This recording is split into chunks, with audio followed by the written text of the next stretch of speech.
বিয়ের পাত্রীর হাতে অপ্রত্যাশিতভাবে এক থাপ্পড় খেয়ে বাকরুদ্ধ হয়ে যায় আকাশ। স্বাভাবিক নজরেই সে স্পর্শ করেছিল ছায়ার হাতে, কিন্তু ছায়ার হাতটা স্পর্শ করতেই খুব জোরে সোরে একটা থাপ্পড় পড়ে আকাশের গালে। পিচ্চি একটা মেয়ের দ্বারা এমন এক অস্বস্তিকর পরিস্থিতিতে পড়বে আকাশ, তা স্বপ্ন যোগেও কখনো ভাবেনি। চোখ জোড়া বড় বড় হয়ে যায় আকাশের। সেই সঙ্গে আকাশের মনে হচ্ছে যেন মুখের চোয়াল স্বাভাবিক অবস্থায় নেই। মেয়েদের হাতে এতখানি জোর থাকে এই প্রথম অনুভব করছে সে। এর মাঝেই ছায়ার ঘৃণিত কণ্ঠস্বর শুনতে পায় আকাশ। ছি ভাইয়া, আমি তোমার বোন হওয়া সত্ত্বেও তুমি কি করে পারলে আমার সাথে এমনটা করতে? আকাশের মুখ থেকে কথা বের হচ্ছে না। লজ্জায় কোনো এক আড়ালে মুখ লুকাতে মন চাচ্ছে। শুধুমাত্র হাতটা ধরায় ছায়া তার গালে থাপ্পড় মেরে বসেছে। ব্যাপারটা ভেবেই আকাশ বিষম খেয়ে আছে।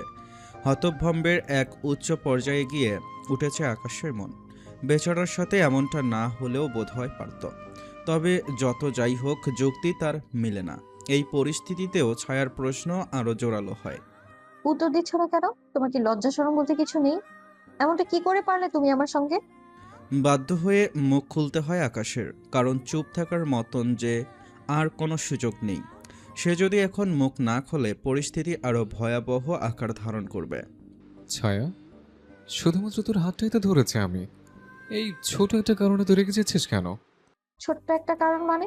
কোন সাহসে তুমি আমার হাত ধরলে নির্লজ্জের মতো? তোমার মধ্যে কি হায়া লজ্জা বলতে কিছুই নেই? ছায়া, আর কয়দিন পর তোর সঙ্গে আমার বিয়ে, তাই সেরকম ফর্মালিটিসের কথা চিন্তা ভাবনা না করেই স্বাভাবিকভাবে তোর হাতটা ধরেছে। তুমি ভাবো কি কিভাবে আমি তোমার মতো একটা নির্লজ্জ ছেলেকে বিয়ে করতে রাজি হয়ে যাবো? হ্যাঁ, তার উপর তুমি হচ্ছে একটা গোয়ার। নিজের চেহারা আর পরিস্থিতির উপরে লক্ষ্য করেছো কখনো তুমি? ছায়া, এভাবে কেন কথা বলছিস তুই? আমি তো খারাপ কিছু ভেবে তোর হাত ধরিনি। এখনো তো বলা শুরুই করিনি যে যেটার যোগ্য তার সাথে তার চেয়ে তো ভালো ব্যবহার আর কিভাবে করা যায়। ছাল নাই, কুকুরের নাম রেখেছে বাঘা। এই, তুমি কখনো নিজের স্ট্যাটাস আর আমার স্ট্যাটাস দেখেছো? তোমার মা পরিবারের অমতে গিয়ে এক লোককে পালিয়ে বিয়ে করে সেই শুরু থেকে নরকে জীবনযাপন করছে। তোমাদের না আছে পারিবারিক কোনো উজ্জ্বল নাম নিশানা, আর না আছে কোনো ভালো কিছু। সেই গোয়ার পরিবেশের মধ্যে আমি গিয়ে থাকবো, তাও আবার তোমার মতো অযোগ্য এক লোকের বউ হয়ে? এত বড় দুঃস্বপ্ন দেখো কি করে তুমি? না, ছায়া, এবার একটু বেশি হয়ে যাচ্ছে না? বেশি কম বুঝি না আমি। আমি শুধু বুঝি পারিবারিক কারণে আমি কখনো তোমাদেরকে নিয়ে ভেদাভেদ বা অন্য পর্যায়ে নিয়ে আলোচনা করি না দেখে তুমি এটা ভেবো না যে তোমার আর আমার ক্লাস একই সমান। তোমার আর আমার মধ্যে আকাশ পাতাল দূরত্ব। তুমি যে যোগ্যতার অধিকারী সেই যোগ্যতা আমার নিকট সবচেয়ে তুচ্ছ খেলনার মতো। কারণ না আছে তোমার কোনো ভালো পরিচয়, আর না আছে তোমার কোনো বংশের মর্যাদা। তাই তোমার সাথে কখনোই আমার কিছু হওয়া সম্ভব না। তার উপরে আমি একজনকে ভালোবাসি। আশা করি আগামীতে কখনো তোমার মাঝে আমি এই দুঃসাহসটা আর দেখতে পাবো না। লজ্জা যেন ভয়ানক আকৃতিতে মুখের আকার ধারণ করে হা করে গিলে খেয়ে নিবে এমন এক পরিস্থিতি আকাশের। দীর্ঘদিন ধরে যাকে অসম্ভব রকমের পছন্দ করে এসেছে, তার মুখ থেকে এমন সব তিক্ত কথা যেন আকাশকে একটু বেশি নাড়িয়ে দিয়েছে ভিতর থেকে। সপরিবারে মিলে বেড়াতে এসেছে আকাশরা ছায়াদের বাড়িতে। ছায়া হচ্ছে আকাশের মামাতো বোন। বাড়ির সবার ছায়া আর আকাশের বিয়েটা নিয়ে অসম্মতি না থাকলেও ছায়ার আচরণে আকাশ লজ্জা অনুভব করছে, কিন্তু সে ব্যাপারে কাউকে বুঝতে দেয় না। মামার বাড়ি বেড়াতে আসলে আকাশ যেই রুমে সব সময় থাকে সেই রুমটাতে চলে যায়। ভিতর থেকে দরজা আটকে দিয়ে খাটে হেলান দিয়ে বসে রয়েছে সে, আর মনে মনে ভাবছে এই ছায়াকে সে এমন রূপে আগে কখনো দেখেনি। আর না ছায়া মনের ভিতরে তাদেরকে নিয়ে এসব ধারণা পোষণ করে, সেসব সে আগে কখনো টের পেয়েছে। উল্টো ছায়ার আচরণে মনে হতো সে অনেক নম্র স্বভাবের। উঁচু নিচু এসবের পার্থক্য সে কখনোই করে না। এছাড়া যেখানে তাদের পরিবারের কারোরই আর তার মায়ের সবাইকে ত্যাগ নিয়ে বিয়ে করাটা নিয়ে এখন আর কোনো আপত্তি নেই, সেখানে ছায়ার মনে এসবের এত রেশ যে তা ভাবতেই সে অবাক হচ্ছে। বেচারার মন উদাসীন হয়ে আছে। মেয়েটাকে সেই ক্লাস 10-এ থাকতে একবার শাড়ি পরা দেখে আকাশ পাগল হয়েছিল। সেই থেকেই ছায়ার প্রতি তার ভালো লাগা। আর আজকে কি থেকে কি হয়ে গেল! এক নিমিষেই সব কিছু ধুলোতে পরিণত হয়েছে। খুব অপমান বোধ হচ্ছে আকাশের। কঠিন এক পরিস্থিতির মধ্যে ফেঁসে গেছে আকাশ। একদিকে ছায়ার দেওয়া লাঞ্ছনা, আরেকদিকে পছন্দের মানুষটা তাকে গ্রহণ করতে অস্বীকার। তার ওপর সেই মানুষটাই নাকি অন্য আরেক পুরুষকে আসক্ত। ভেবেই পাচ্ছে না কিভাবে নিজেকে শান্ত করা উচিত তার। এসব ভাবতে ভাবতেই চোখখানা লেগে যায়। সজাগ হয় ছায়ার আম্মুর ডাকে। বিকালের নাস্তা করার জন্য ডাকছেন তাকে। রুম থেকে বেরিয়ে নাস্তা করতে চলে যায়। ছায়ার কথা অনুসরণ করে মামার বাড়ির কারোর সাথেই আর নজর মেলায় না সে। চুপচাপ নজর নিচে নামিয়ে নাস্তা করে। নাস্তা শেষে বাড়ির সবাইকে জানায় তাকে চলে যেতে হবে। যদিও বা ছায়াদের বাড়িতে তাদের ৩-৪ দিন বেড়ানোর কথা। গতকাল সবে মাত্রই তারা বেড়াতে এসেছে, কিন্তু আকাশের যাওয়ার কথা শুনেই ছায়ার আম্মুর জেরার কবরে পড়ল সে। চলে যেতে হবে মানে? বেড়াতে এসেছিস, একদিনও হয়নি ঠিক মতন। এত জলদি কোথায় যাচ্ছিস তুই? মামি, আমার একটা জরুরি কাজ আছে। কি কাজ আছে শুনি তোর? মামি, আমার এক ফ্রেন্ড আছে, অন্য শহরে থাকে। সে 2-3 দিন পর দেশের বাইরে চলে যাবে। তাই সে ইমার্জেন্সি ফোন করে আমাকে তাদের বাড়িতে যেতে বলেছে। তুমি বুঝোই তো, সেখানে গেলে সে দেশের বাইরে যাওয়ার আগ অব্দি আমার আর আশা হবে না। এটা কোনো কথা হলো? বেড়াতে এসে ঠিক মতন বেড়াতেও পারলি না, চলে যাচ্ছিস। মামি, সমস্যা নেই, আমি যাচ্ছি তো, কি হয়েছে? মা বাবা তো এখানেই আছে, তারা 2 দিন বেড়াক। তাও তুই না থাকলে কি হয় নাকি?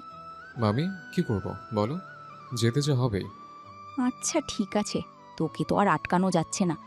তবে যখনই সময় পাবি বেড়াতে চলে আসবি কিন্তু। আচ্ছা মামি, ঠিক আছে। আকাশ নাস্তা শেষ করে নিজের রুমে চলে যায় টুকটাক কাপড় গোছাতে। মূলত তার দম বন্ধ লাগছে এই বাড়িতে, সে কারণে সে মিথ্যা কথা বানিয়ে বলেছে। তবে পুরোপুরি মিথ্যা বলেছে ব্যাপারটা কিন্তু এমনটাও নয়। তার শহরেই এক ফ্রেন্ড 15 দিনের জন্য দেশের বাইরে ঘুরতে যাচ্ছে। সে এটাকেই একটু বানিয়ে চুরিয়ে লম্বা করে মিথ্যা বলেছে, যাতে তাকে আর কেউ আটকাতে না পারে। ব্যাগ নিয়ে রুম থেকে বেরিয়ে যায়। বাসা থেকে বের হওয়ার আগ মুহূর্তে সবার থেকে সে বিদায় নেয়। ছায়া সবার সঙ্গে ডাইনিং রুমেই ছিল। ছায়া ব্যাপারটা কিছুটা আন্দাজ করে, কারণ সে যখন তার মায়ের সঙ্গে চলে যাওয়ার বিষয় নিয়ে কথাবার্তা বলছিল, তখন আকাশের ব্যবহারে একটু ব্যতিক্রম লক্ষ্য করে। তবে পুরোপুরি নিশ্চিত হতে পারে না বিষয়টা নিয়ে। কিন্তু যাই হোক, সে বেশি একটা ভ্রুক্ষেপ করে না এসবের দিকে। আকাশ চলে যাওয়ার সময় সে নিজের মতন ফোন ঘাঁটতে মগ্ন থাকে। কিন্তু চলে যাওয়ার আগ মুহূর্তে কেন জানি সে আকাশের দিকে ফিরে তার দৃষ্টির সম্মুখীন হয়। আকাশ মুখের ভাঁজটা বাঁকা করে অদ্ভুত একটা হাসি দিয়ে নজর ফিরিয়ে চলে যায়। ছায়ার কাছে কেমন যেন অদ্ভুত লাগে আকাশের হাসিটা। সে আন্দাজ করতে ব্যর্থ হয় না যে আকাশ কিছু একটা ঘটাতে যাচ্ছে। তবে কি ঘটাতে যাচ্ছে সেটা সে আন্দাজ করতে পারেনি। এতটুকুই শুধু বুঝতে পারে হাসির পিছনে কোনো কালো রহস্য আছে। স্বাভাবিক কোনো হাসি নয় এটা। মানুষ সাধারণত হাসলে তার হাসির অর্থটা বোঝা যায়। খুশি মনে ফুটে ওঠা মুখের হাসিটা দেখতেই অন্যরকম লাগে। কিন্তু আকাশ হাসিটা দেওয়ার সময় ভিতরের কোনো তৃপ্তি ছিল না হাসির মাঝে।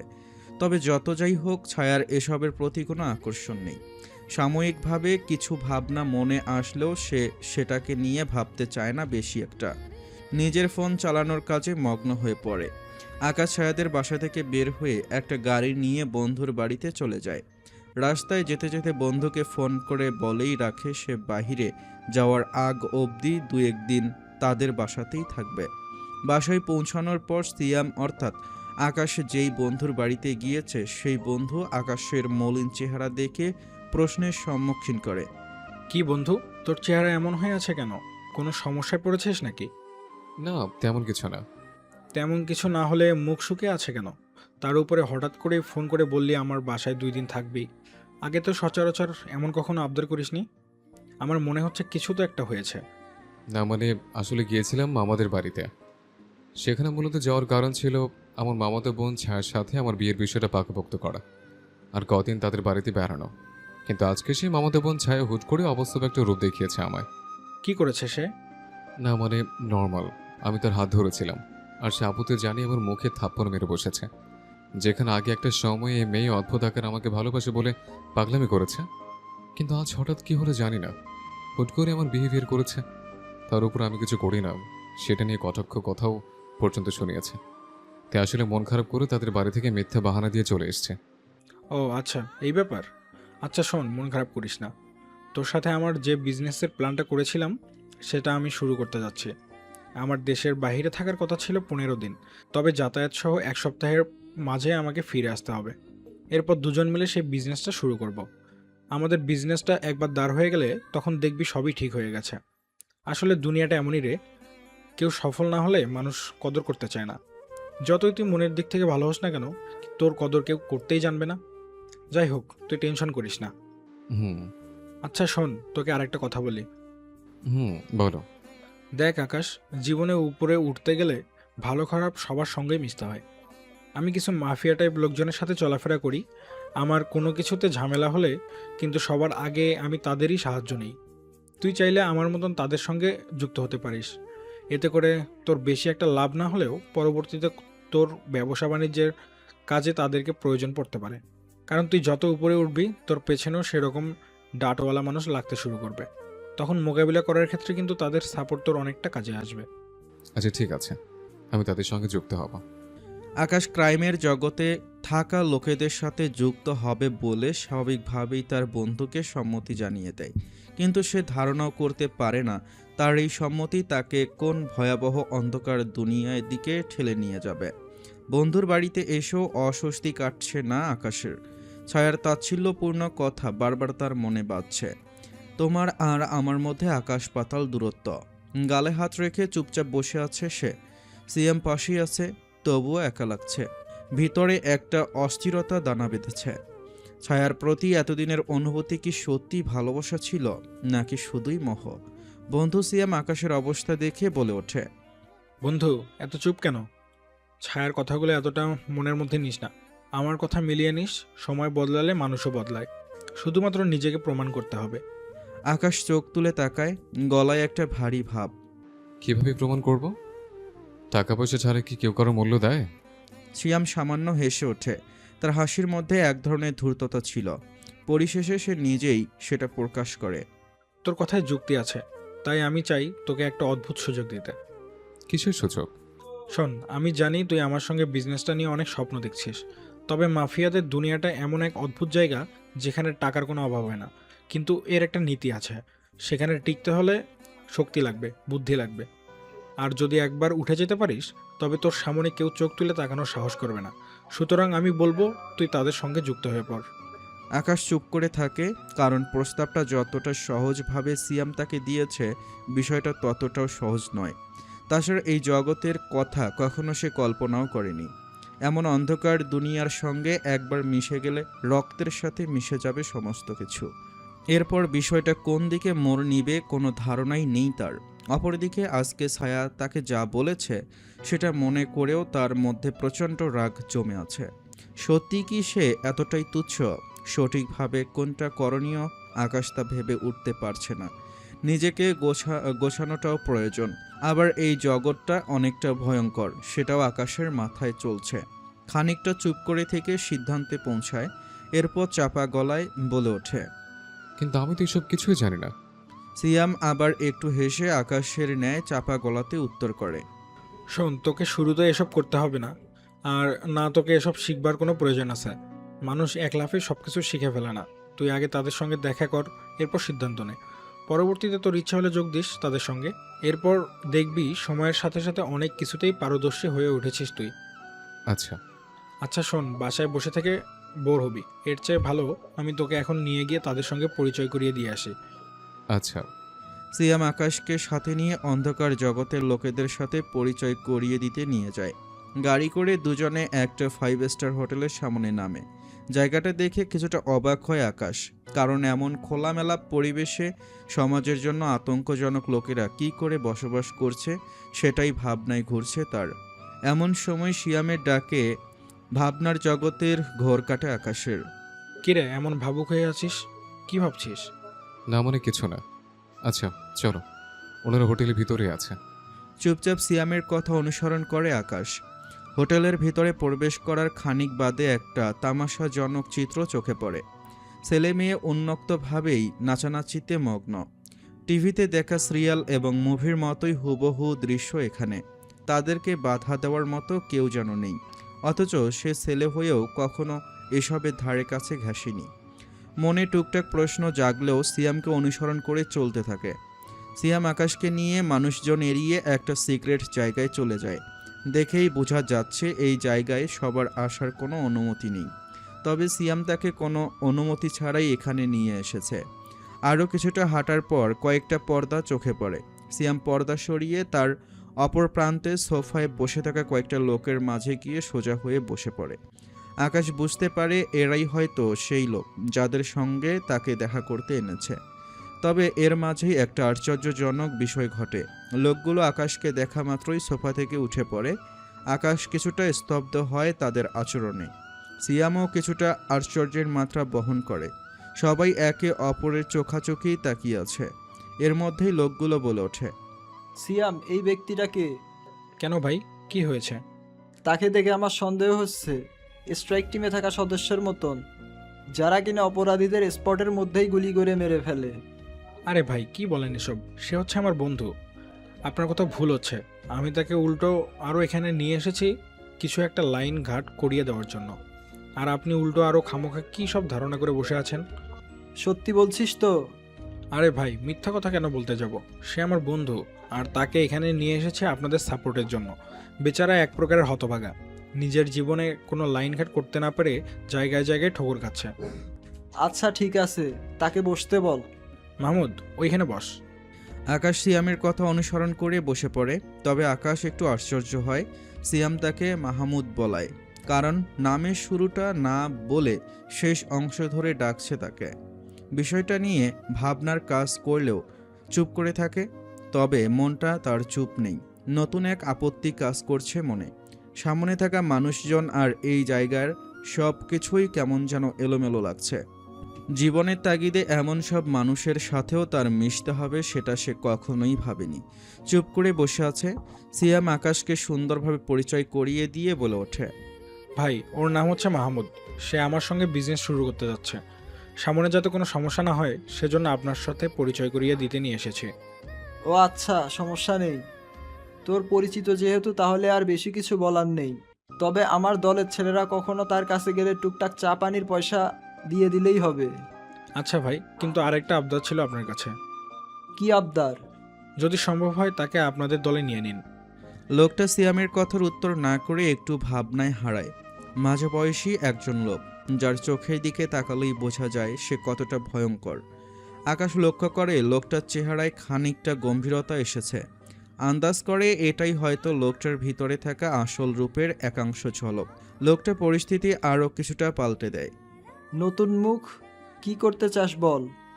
আকাশ তৎক্ষণাৎ কোনো উত্তর করে না, কারণ সে নিজেও জানে না সে আসলে কি করতে চায়।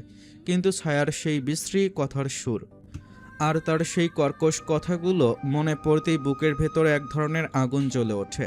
সে খানিকটা স্বাভাবিক হয়ে বলে ওঠে, আমি জিততে চাই, মানুষের কথা নিচে পড়তে চাই না। মানুষ আমাকে ছোট করবে সেই শ্রেণীর কাতারে আমি নাম লেখাতে চাই না। আমার যেন মানুষ ছোট চোখে না দেখে, আমি সেটা চাই। ঠিক আছে, শুনলাম তোর ভিতরে কোনো উদ্দেশ্য রয়েছে। তবে তোর কথাবার্তার ধরনে আমি অনেকটাই পরিষ্কার যে তুই এখনো পুরোপুরি প্রস্তুতির সঙ্গে এখানে আসিসনি। তোর আরও মানসিক প্রস্তুতি প্রয়োজন। আমরা যেসব কাজ করি সেসব আবেগ দিয়ে হয় না, আমাদের সবসময় পাথর হৃদয় নিয়ে ঘুরতে হয়। সুতরাং আরও প্রস্তুতি গ্রহণ কর তুই। আর সিয়াম, আমি এই ছেলেকে দলে ঢুকানোর জন্য সুপারিশ করতে পারবো। আগে আমার হাতে অনেক পাওয়ার ছিল, আমি চাইলে লোকজন টেনে দলে ভিড়াতে পারতাম।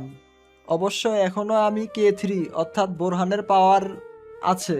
তবে আমি যার আন্ডারে সব কিছু করে থাকি সে এক নতুন ঝামেলা পাকিয়েছে। অল্প বয়স, কখন কি করে বোঝা মুশকিল। সে কঠোরভাবে বলেছে কোনো কিছু করার আগে উপর মহলের কাউকে যেন জানিয়ে করি। আচ্ছা ঠিক আছে ভাই, বিষয়টা একটু আপনি আপনার মতন করে দেখিয়েন। দেখিয়েন না, আমি এখন তোর সামনেই দেখছি, একটু অপেক্ষা কর। K3 হচ্ছে লোকটার কোড নাম। আসল নাম হচ্ছে বোরহান। এ জগতের অনেকেই এমন অদ্ভুত নাম ব্যবহার করে থাকে। এরপর সেই বোরহান নামক লোকটা সামনে থাকা টেবিলের ওপর থেকে ফোনটা তুলে নিয়ে একটা নাম্বারে ফোন লাগায় আর ফোনটা লাউডে দিয়ে রাখে। অপর পাশের ব্যক্তিটা ফোন রিসিভ করে। দুজনের মধ্যে কথা শুরু হয়। বোরহান তাকে জানায় সে দলে নতুন একজনকে নিতে চায়। তাকে অপর পাশের ব্যক্তিটা সম্মতি দিয়ে দেয় আর সঙ্গে টুকটাক তাদের প্রাসঙ্গিক কিছু বিষয় নিয়ে আলোচনা করে। তবে এসব কিছুর ভিড়ে আকাশ গিয়ে পাড়ি জমায় আশ্চর্যের দুনিয়ায়। কারণ বোরহান নামক ব্যক্তিটার সঙ্গে ফোনের অপর প্রান্ত থেকে কথা বলা ব্যক্তিটা একজন নারী। তার ওপরে সেই নারীর কণ্ঠটা একদম ছায়ার গলার কণ্ঠস্বরের মতন, কোনো 19-20 নেই, হুবহু ছায়ার মতোই কথার টোন। আকাশ তাজ্জব হয়ে কথাগুলো শুনছে। লোকটা কথাবার্তা শেষ করে ফোন রেখে দেয়। তবে আকাশ এতটা আশ্চর্য হওয়ার পরেও এক ঝলকও সেটার প্রতিক্রিয়া দেখায় না। বোরহান ফোন রেখে দিয়ে আকাশকে বলে ওঠে, আমি তোর বিষয়ে কথা বলে রেখেছি, তুই চাইলে আমার দলে ঢুকতে পারবি। তবে আপাতত আগে মনোবল ঠিক করে আয়, নয়তো ঠিক মতন কাজ করতে পারবি না, উল্টো আরও ঝামেলা পাকাবি। আচ্ছা। আরও কিছুটা সময় আকাশ সেখানে কাটায়। এরপর সিয়াম সহ দুজনেই বাসায় চলে আসে। তবে কি করবে সেই ভাবনা আকাশের মাথায় বোঝা আকারে চেপে আছে। অন্যদিকে ছায়ার সময় কাটছে ভালোইভাবে, কোনো টেনশন নেই মাথায়। বিছানায় শুয়ে ফোন চালাতে ব্যস্ত। হঠাৎ আকাশের আম্মু তার রুমে আসে। ছায়া উঠে বসে শোয়া থেকে। ছায়া, কিছু মনে না করলে তোকে একটা প্রশ্ন করব। খালামণি, অবশ্যই। আকাশের সাথে কি তোর কিছু হয়েছে? খালামণি, হঠাৎ এমন প্রশ্ন? না, মানে আমি কিছু একটা লক্ষ্য করেছি। আকাশ যখন তোদের এখানে আসে তখন সে অনেকটা আনন্দিত ছিল, কিন্তু যাওয়ার সময় চেহারার মধ্যে অন্য রকমের একটা ছাপ দেখতে পেয়েছি আমি। মনে হচ্ছিল যেন কোনো কারণে সে কষ্ট পেয়ে চলে যাচ্ছে। অবশ্য আমার ধারণা ভুলও হতে পারে, পাকাপোক্তভাবে পরিষ্কার নামে এই বিষয়ের উপর। না খালামণি, আমার সঙ্গে কিছুই হয়নি তার। আচ্ছা ঠিক আছে। আকাশের আম্মু চলে যায়। ছায়ার মনে ক্ষুদ্র আকারে অনুশোচনার ভার এসে ভর করে। এতটা কঠিনভাবে আকাশের সঙ্গে কথা বলা হয়তো তার উচিত হয়নি, যদিও বা সে অস্বীকার করেছে। কিন্তু তারপরেও সেই বিষয়টা তার খালামণি আন্দাজ করে ফেলেছে। ভিতরে ভিতরে অনেকটা অপরাধী লাগছে তার নিজেকে। তবে এখন আর অনুশোচনা করেও কোনো লাভ নেই। যা ঘটার সেটা সে আগেই ঘটিয়ে ফেলেছে। এর মাঝে 2 দিন কেটে যায়। আকাশের আম্মু আকাশকে জানায় তারা বিকেলে বাড়িতে চলে যাবে। আকাশও ঠিক করে তার বাবা মা যেহেতু বাসায় চলে আসছে, তাহলে সেও বাড়িতে চলে যাবে। তাই সে সিয়ামের বাসা থেকে দুপুরে খাওয়া দাওয়া করে নিজের বাড়িতে চলে যায়। বিকালবেলায় তার বাবা মাও বাড়িতে চলে আসে। আকাশ তার বাবা মাকে দেখে খুশি হওয়ার বদলে উল্টো আরও আশ্চর্যজনক একটা ঘটনার শিকার হয়। সে তার বাবা মায়ের সঙ্গে ছায়াকেও দেখতে পায়। আকাশ অবাক হয়ে যায় ছায়ার মতন একটা দামাগি মেয়ে তার বাড়িতে কি করছে এটা ভেবে। যেই মেয়ে অহংকার দ্বারা আকাশ ছুঁতে চায়, যার মনে ভেদাভেদ গেঁথে বসে আছে, মানুষকে মানুষ বলে মনে করে না, উঁচু নিচু ভেদাভেদ সৃষ্টি করে, সেই মেয়ে নিজের খালাকে নিয়েই সমালোচনা করে। যেখানে পরিবারের মুরব্বীরা পর্যন্ত এই ঘটনাকে ভুলে গিয়েছে, সেখানে ছায়ার মতন মেয়ে তার জন্মের আগের ঘটনা নিয়ে এখনও সমালোচনার ঘাঁটি টানছে। এমন দামাগি মেয়ে তো কোনোভাবেই তাদের বাড়িতে আসাটা শোভা পায় না। যার দৃষ্টিতে সবাই ছোট হয়ে আছে, সে কেন তার দরজায় দাঁড়িয়ে? আকাশ ভাবনার জগতে হারিয়ে গেছে ছায়ার উপস্থিতিতে। এমন সময় তার মায়ের প্রশ্নের সম্মুখীন হয় সে। কি রে, পাঠানের মতো দরজায় আটকে দাঁড়িয়ে রয়েছিস কেন? আমাদের কি ভিতরে যেতে দিবি না? ও মা, হ্যাঁ। আকাশ দরজা থেকে সরে গিয়ে নিজের রুমে চলে যায়। ভাবনার রেশ মন থেকে এখনও কাটেনি তার। এখনও মনে খটকার ঘাট বেঁধে আছে। ছায়া তো এই সময়ে কখনো তাদের বাড়িতে আসার কথা নয়। বিশেষ করে তাকে এত শক্ত কথাবার্তা বলার পর তো ভুলেও নয়। কোন উদ্দেশ্যে এই মেয়ে বাড়িতে এসেছে? কৌতূহলের সূত্রপাত যেন কোনো মর্মেই হচ্ছে না। খানিকক্ষণ বাদেই আগমন ঘটে ছায়ার। ভেতরে আসতে পারি? আকাশের গলায় একরকম শীতলতা জমে ওঠে। প্রতিউত্তরে কি বলবে ঠিক জানা নেই। যেই মেয়েটা একটা সময় অনুমতি ছাড়াই রুমে ঢুকে যেত, এই বাড়িতে কখনো বেড়াতে আসলে তাকে প্রচণ্ড জ্বালাতো, সেই মেয়েটাই কত সুন্দর নিয়মে কথাবার্তা বলছে। আকাশ ভাবনায় মশগুল হয়ে কোনো উত্তর করে না। কিন্তু ছায়া নাছোড়বান্দা, সাথে সাথে প্রশ্নের বেড়া জালে ফেলে দেয় আকাশকে। কি হলো? ভেতরে আসবার অনুমতি দেবে না তুমি? এতটাই রাগ তুমি আমার উপর? না মানে আয়। ছায়া অনুমতি পাওয়া মাত্রই সুরসুর করে রুমে ঢুকে পড়ে। রুমে ঢুকে চারপাশে চোখ বুলায়, যেন কিছু খুঁজছে। আকাশ বুঝতে পারে সে হয়তো বসার জন্য কোনো জায়গা বা যোগ্য স্থান খুঁজছে। এর মধ্যেই ছায়া বসার স্থান খুঁজে বের করে ফেলে। আকাশের কম্পিউটার টেবিলের চেয়ারটা টেনে খাটের কাছে নিয়ে গিয়ে বসে। আকাশ শান্ত ভঙ্গিমায় ছায়াকে একটা প্রশ্ন করে। কিরে, হঠাৎ এই বাড়িতে কি মনে পড়ে? তার উপরে আবার আসার কিছুক্ষণ পরে আমার রুমে আসলে, ঘটনা কি? আকাশের কথার প্রতিউত্তরে ছায়া নিস্পৃহ ভঙ্গিতে বলে ওঠে। আমি আসলে ক্ষমা চাইতে এসেছি। আকাশ এবার সত্যিই অবাক হয়। সেই সাথে কিছুটা আশ্চর্যজনক দৃষ্টিতে ছায়াকে প্রশ্ন করে বসে। হঠাৎ ক্ষমা চাওয়ার কারণ?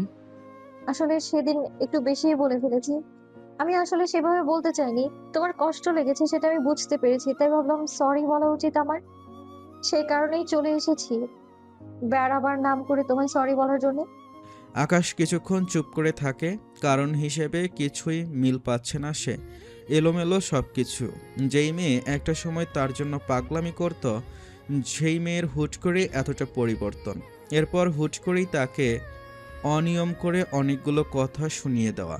পরিশেষে এসে আবার ক্ষমাও চাচ্ছে। ব্যাপারটা যেন পুরাই তার হিসেবের আওতার বাইরে। মাথায় এলোমেলো হিসেবের ভার নিয়ে জটিলতার মাঝে দাঁড় করিয়ে দেয় ছায়াকে। ছায়া, তুই কি সত্যি অনুতপ্ত, নাকি এটা কেবল একটা আনুষ্ঠানিকতা? এত বেশি বুঝতে যাওয়ার তো দরকার নেই। আমার আচরণ একটু অতিরিক্ত হয়েছে, তাই সরি বলতে এসেছি। এরপর আর কোনো মানে বের করতে হবে না। অবশ্য করলেও সেটাতে আমার কিছুই যায় আসে না, কারণ তোমার ভাবনাকে তো আমি ধরে রাখতে পারবো না। ছায়ার আচরণের শুরুতে মনের কিছুটা দাগ দূর হলেও শেষের আচরণে আরও জোরালোভাবে প্রভাব পড়ে আকাশের। কারণ ব্যবহারের মাঝে অনুশোচনা ছিটে ফোটাও নেই। উল্টো শেষের কথাটা স্পষ্ট বোঝাই যাচ্ছে সবটাই আনুষ্ঠানিকতা।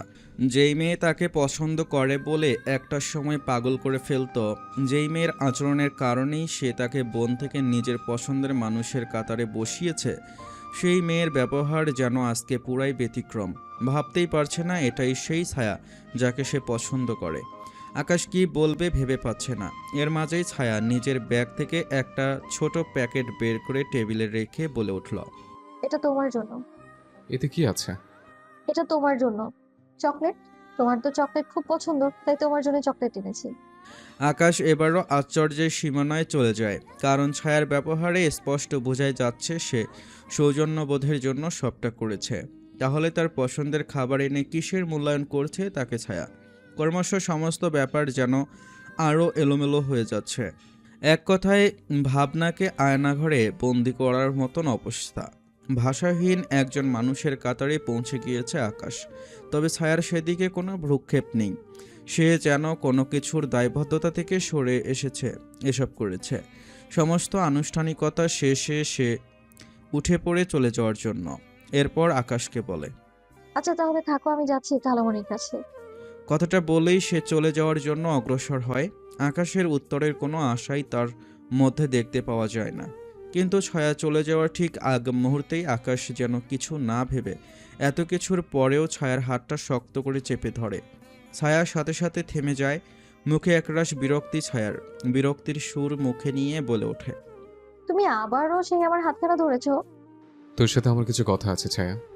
এটা কি মুখে বলা যেত না? আমার হাত ধরা কি বারবার এতটাই প্রয়োজনীয় হয়ে ওঠে তোমার? আচ্ছা, হাত ছেড়ে দিচ্ছি, তুই চেয়ারে বস। বসলাম। কি বলতে চাও বলো। ছায়া, তুই আমার সঙ্গে এমনটা কেন করছিস, বলবি একটু? তুই তো আগে এমন ছিল না। আমি তোকে মামাতো বোনের নজরে দেখতাম, কিন্তু হুট করে তুই পাগলামি শুরু করলে আমাকে পছন্দ করিস বলে। শুরুতে আমি এসব কিছুতেই গা মাখাইনি। পরবর্তী তোর পাগলামির মাত্রা আরও বাড়লো।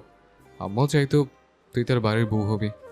সব কিছু মিলিয়ে ধীরে ধীরে তোর পাগলামি দেখে যখন আমি তোর প্রতি দুর্বল হলাম, তখন তুই হুট করেই পাল্টে গেলি। কারণটা কি আমায় একটু হলে বলবি?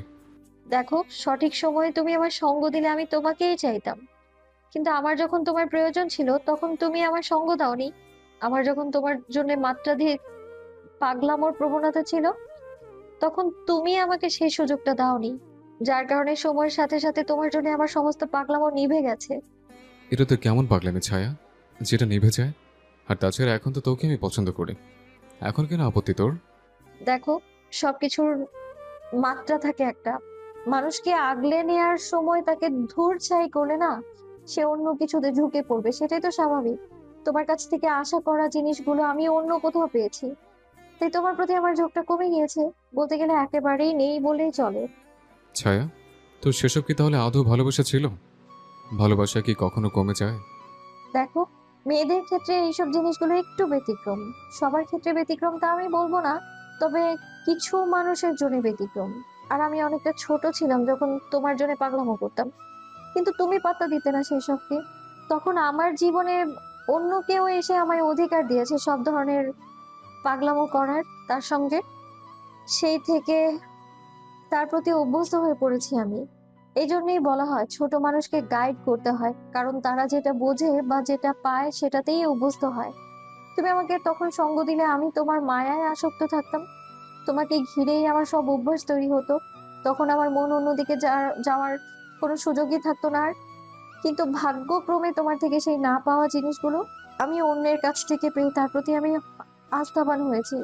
এখানে আমার কোনো দোষ নেই। তাহলে আমি যে তোকে এখন ভালোবাসি, তার বেলাতে কি হবে? সেটা তোমার ব্যাপার। কি হবে না হবে সেসবের উত্তর এখন আমার কাছে নেই। আর বড় কথা, মেয়েরা চায় ছেলে মানুষ একটু বেশি গোছালো হবে, তার কথাবার্তায় মানুষ অনেকখানি গুরুত্ব দেবে। সেই দিক থেকে আমার পছন্দের মানুষটা সবার থেকে আলাদা, গোছানো তো বটেই, সঙ্গে তার জীবনটা অদ্ভুত এক আকর্ষণে আকর্ষিত। আর আমি তার মায়ায় মোহিত। অপরদিকে তোমার এখনো সবকিছুই অগোছালো, কোনো কিছুই গোছানো নেই। সুতরাং একে তো আমার পছন্দের মানুষকে স্যাক্রিফাইস করা, দ্বিতীয়ত তোমার এমন অগোছালো জীবনে পা ফেলা কোনোভাবেই সম্ভব নয় আমার পক্ষে। আকাশ স্তব্ধ হয়ে যায় ছায়ার কথায়। কি বলবে ভাষা খুঁজে পাচ্ছে না। যাকে সে এতটা পছন্দ করে সে আজকে অন্যের মায়া আসক্ত, ব্যাপারটা ভাবতেই ভিতরে যেন হালচাল করে উঠল আকাশের। ছায়া কথাগুলো বলা শেষ করে রুম থেকে চলে যায়। আকাশ আর আটকায় না ছায়াকে। আকাশের ভিতরটা যেন ছারখার হয়ে যাচ্ছে জ্বলে পুড়ে। পছন্দের মানুষকে অন্য কারোর সঙ্গে দেখাটা যে কেমন বাজে আক্রোশ জন্মায় মনে, সেটা আকাশ অনুভব করছে এখন। মন খারাপ করে রুমে বসে থাকে সে। এর মাঝে কেটে যায় 2 দিন। আকাশ কিছুটা চুপচাপ হয়ে যায়, তবুও মনের অস্থিরতা কাউকেই সে প্রকাশ করে না। মনের কষ্ট সব নিজের ভেতরেই লুকিয়ে রাখে। ছায়া এখনও তাদের বাড়িতে, কিন্তু আকাশের মন আনচান করলেও সে ছায়ার সঙ্গে কথা বলার আর কোনো ইচ্ছা দেখায় না। ছায়াও এসবের বিপরীতে নয়, সে যেন আকাশের চেয়ে আরও এক ধাপ এগিয়ে। তার ভিতরে কথা বলার আগ্রহ তো দূরের কথা, উল্টো আরও যেন আকাশকে উপেক্ষা করে বেড়ায়। প্রত্যাখ্যানের সব ধরনের আচরণ যেন তার মাঝে। বিকালবেলায় আকাশ আনমনের রুমের জানালা দিয়ে বাইরের দিকে তাকিয়ে আছে। হঠাৎ তখনই বাসা থেকে কিছুটা দূরে রাস্তার কোণে একটা গাড়ি থামতে দেখে। গাড়িটা বেশ বিলাসবহুল, কিন্তু নম্বর প্লেট ঢাকা। গাড়িটা থামার পরক্ষণে গাড়ির দরজা খুলে ড্রাইভিং সিট থেকে নেমে আসে এক দীর্ঘদেহী রহস্যময় চেহারা লোক, আর লোকটার হাতে একটা কালো ব্রিফকেস। আকাশ কিছুটা অবাক হয়, আকর্ষণ নিয়ে দৃশ্যপটের দিকে তাকিয়ে থাকে। এর মাঝেই আকাশ লক্ষ্য করে ছায়া বাসা থেকে বেরিয়ে সবার চোখ আড়াল করে সেই কালো গাড়িটার মধ্যে গিয়ে উঠে বসে। এই অদ্ভুত দৃশ্য দেখে আকাশের চোখ যেন সোজা কপালে ওঠার জোগাড়। আকাশের চোখ এখনো স্থির হয়ে আছে জানালার বাহিরে। তার দৃষ্টি গাড়ির দিকে আটকে আছে, যেখানে ছায়া সবার চোখ ফাঁকি দিয়ে উঠে বসেছে। কেন, কার সঙ্গে?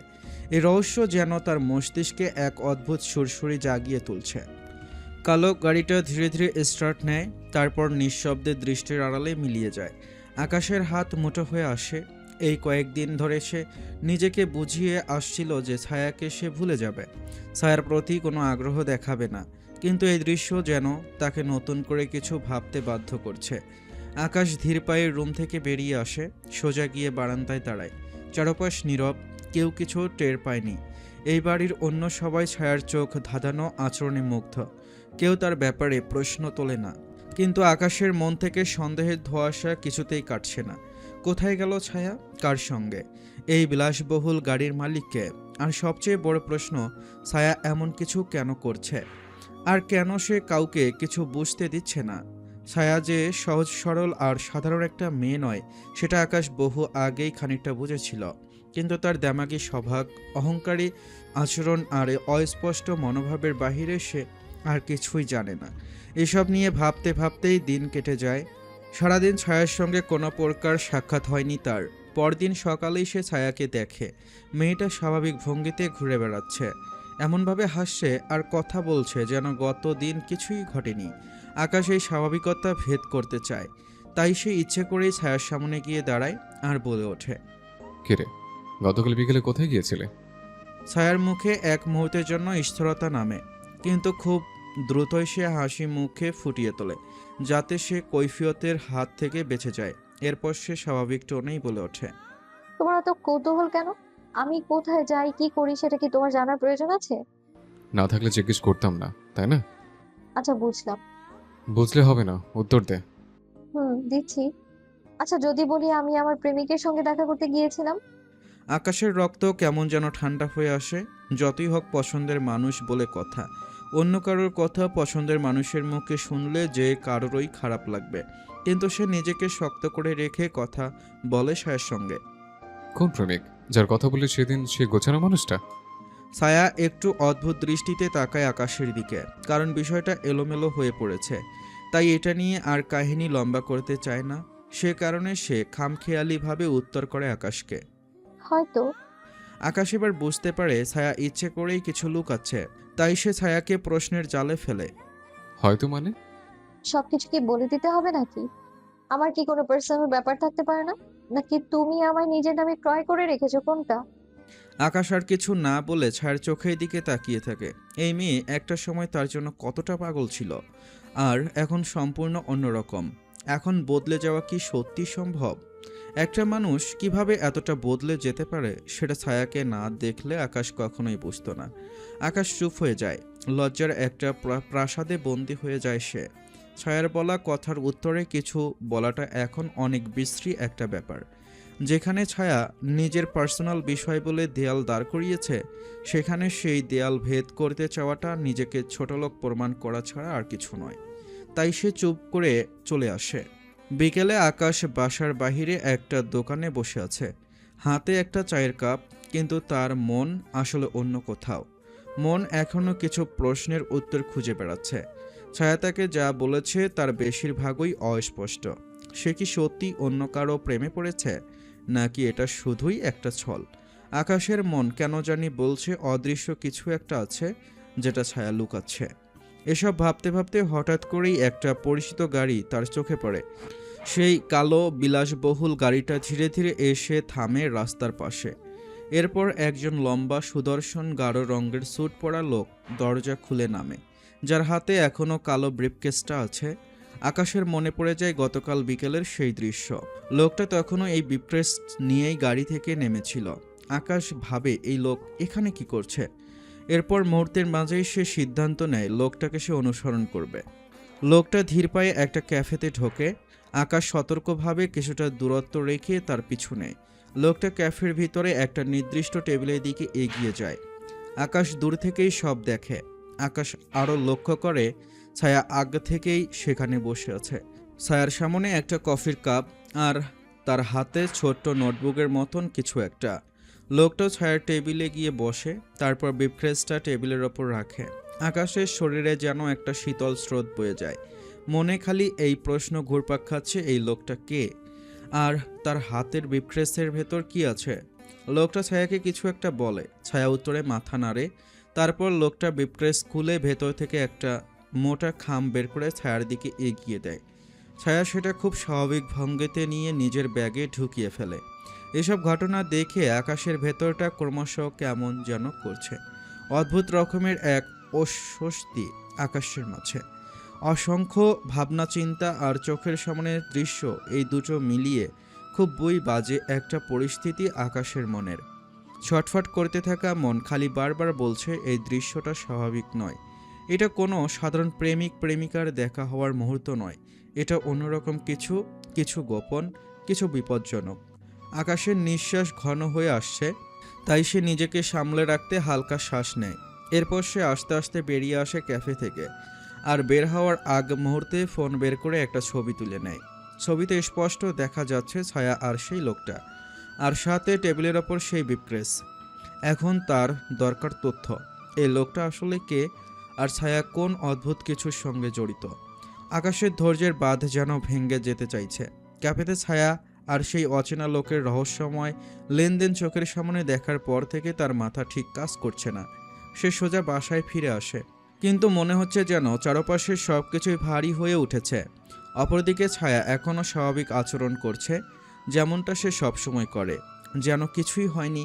কিন্তু আকাশ তো জানে সবার চোখের আড়ালে কিছু একটা ঘটছে, আর যা ঘটছে সেসব সাধারণ কোনো ঘটনা নয়। ছায়ার জীবনে এমন কিছু আছে যা সে লুকিয়ে যাচ্ছে, আর সেটাই আকাশকে এক অদ্ভুত অস্বস্তিতে ফেলে দিয়েছে। পরদিন ভরা দুপুরে আকাশ একা ছাদে বসে আছে, ঠোঁটের কোণে একটা অব্যবহৃত সিগারেট, কিন্তু সেটা ধরানোর কথা মাথাতেও আসছে না। মাথায় শুধু একটা ভাবনা, ছায়া কোন জগতে আছে। সে কি সত্যি কাউকে ভালোবাসে, নাকি এসব কোনো গোপন চুক্তি? আর যদি সত্যি ভালোবাসে, এই চিন্তা তার ভিতরে ক্রমশ অদ্ভুত এক জ্বালা ধরিয়ে দিচ্ছে। ঠিক তখনই পেছন থেকে একটা কণ্ঠস্বর ভেসে আসে। কি ভাবছো? আকাশ ভ্যাবাচাকা খেয়ে পিছনে ফিরে তাকায়। পিছনে ফিরে দেখে ছায়া। অপরূপ সৌন্দর্য ভাসছে রোদের উত্তাপে ছায়ার চেহারায়, কিন্তু তার চোখে ভয়ঙ্কর রহস্যময়তা ছায়ার চোখে মুখে খেলা করছে। আকাশ কথার প্রত্যুত্তরে আলাদা এক প্রশ্নের থালা ছুঁড়ে মারে ছায়ার দিকে। কাল তোকে আমি দেখেছি। ছায়া একটু হেসে বলে, কি দেখেছো? সব। তুই যেখানে বসেছিলি, তোর সামনে যে লোকটা বসেছিল, আর সে ব্রিফকেসে কি ছিল? ছায়ার মুখ থেকে হাসি মিলিয়ে যায়। সে এবার এক পা সামনে এগিয়ে এসে নিচু গলায় বলে, তুমি এত কিছু জানতে চাচ্ছ কেন? কারণ আমি তোকে যেমনটা চিনতাম তেমনটাই ভাবতাম, কিন্তু তুই যেসব করছিস সেসব আমি কিছু বুঝতে পারছি না।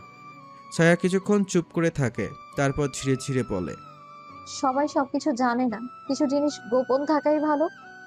আকাশ এবার ঠান্ডা গলায় বলে, কিন্তু আমি জানতে চাই। সবার সবকিছু জানতে হয় না, বিশেষ করে প্রবেশ নিষিদ্ধ জগতের ছায়া সম্পর্কে তো আরো নয়। চললাম আমি। ছায়া আর কিছু না বলে চলে যায়। আকাশ এবার নিশ্চিন্ত, ছায়ার মধ্যে এমন কিছু একটা আছে যা সাধারণ নয়, আর এই সত্য জানার জন্য তাকে আরও গভীরে নামতে হবে। তবে আরও একটা জিনিস ভেবে আকাশ অবাক হয়, একটা মানুষ কিভাবে এতটা বদলে যায় এত অল্প সময়ের মাঝে। যেই ছায়া একটা সময় তার সামান্য কথা না শুনলে রাগ করত, সেই মেয়ে এখন তার জীবন নিয়ে কোনো ব্যাখ্যাই দিতে চায় না। মনে হয় যেন একদম অচেনা একজন মানুষের সঙ্গে সে কথাবার্তা বলছে। এসব নিয়ে ভাবতে ভাবতে কিছুটা সময় পেরিয়ে যায়। ভাবনার অবসান ঘটিয়ে নিচে নেমেছে, কারণ রোদের তাপমাত্রা চেহারায় জ্বলন ছুটিয়ে দেওয়ার উপক্রম। তবে সে নামার আগে ঠিক করে এসবের তথ্য বের করতে বিকালে সে তার বন্ধুর সঙ্গে দেখা করবে। বিকালে আকাশ সিয়ামের সঙ্গে দেখা করতে চলে যায়, যার কাছে অন্ধকার জগতের অনেক কিছুর উত্তর আছে, আর না থাকলেও সে সেসব উত্তর খুঁজে আনার সাধ্য রাখে।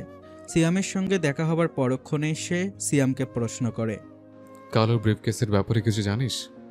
সিয়াম খানিকটা অবাক হয়ে বলে, ব্রিফকেস? কিসের ব্রিফকেস? আমি গতকাল দীর্ঘদিন রহস্যময় চেহারার একজন লোক দেখেছি, যার হাতে একটা ব্রিফকেস ছিল, আর সেই ব্রিফকেসটার উপরে একটা স্টার চিহ্ন ছিল।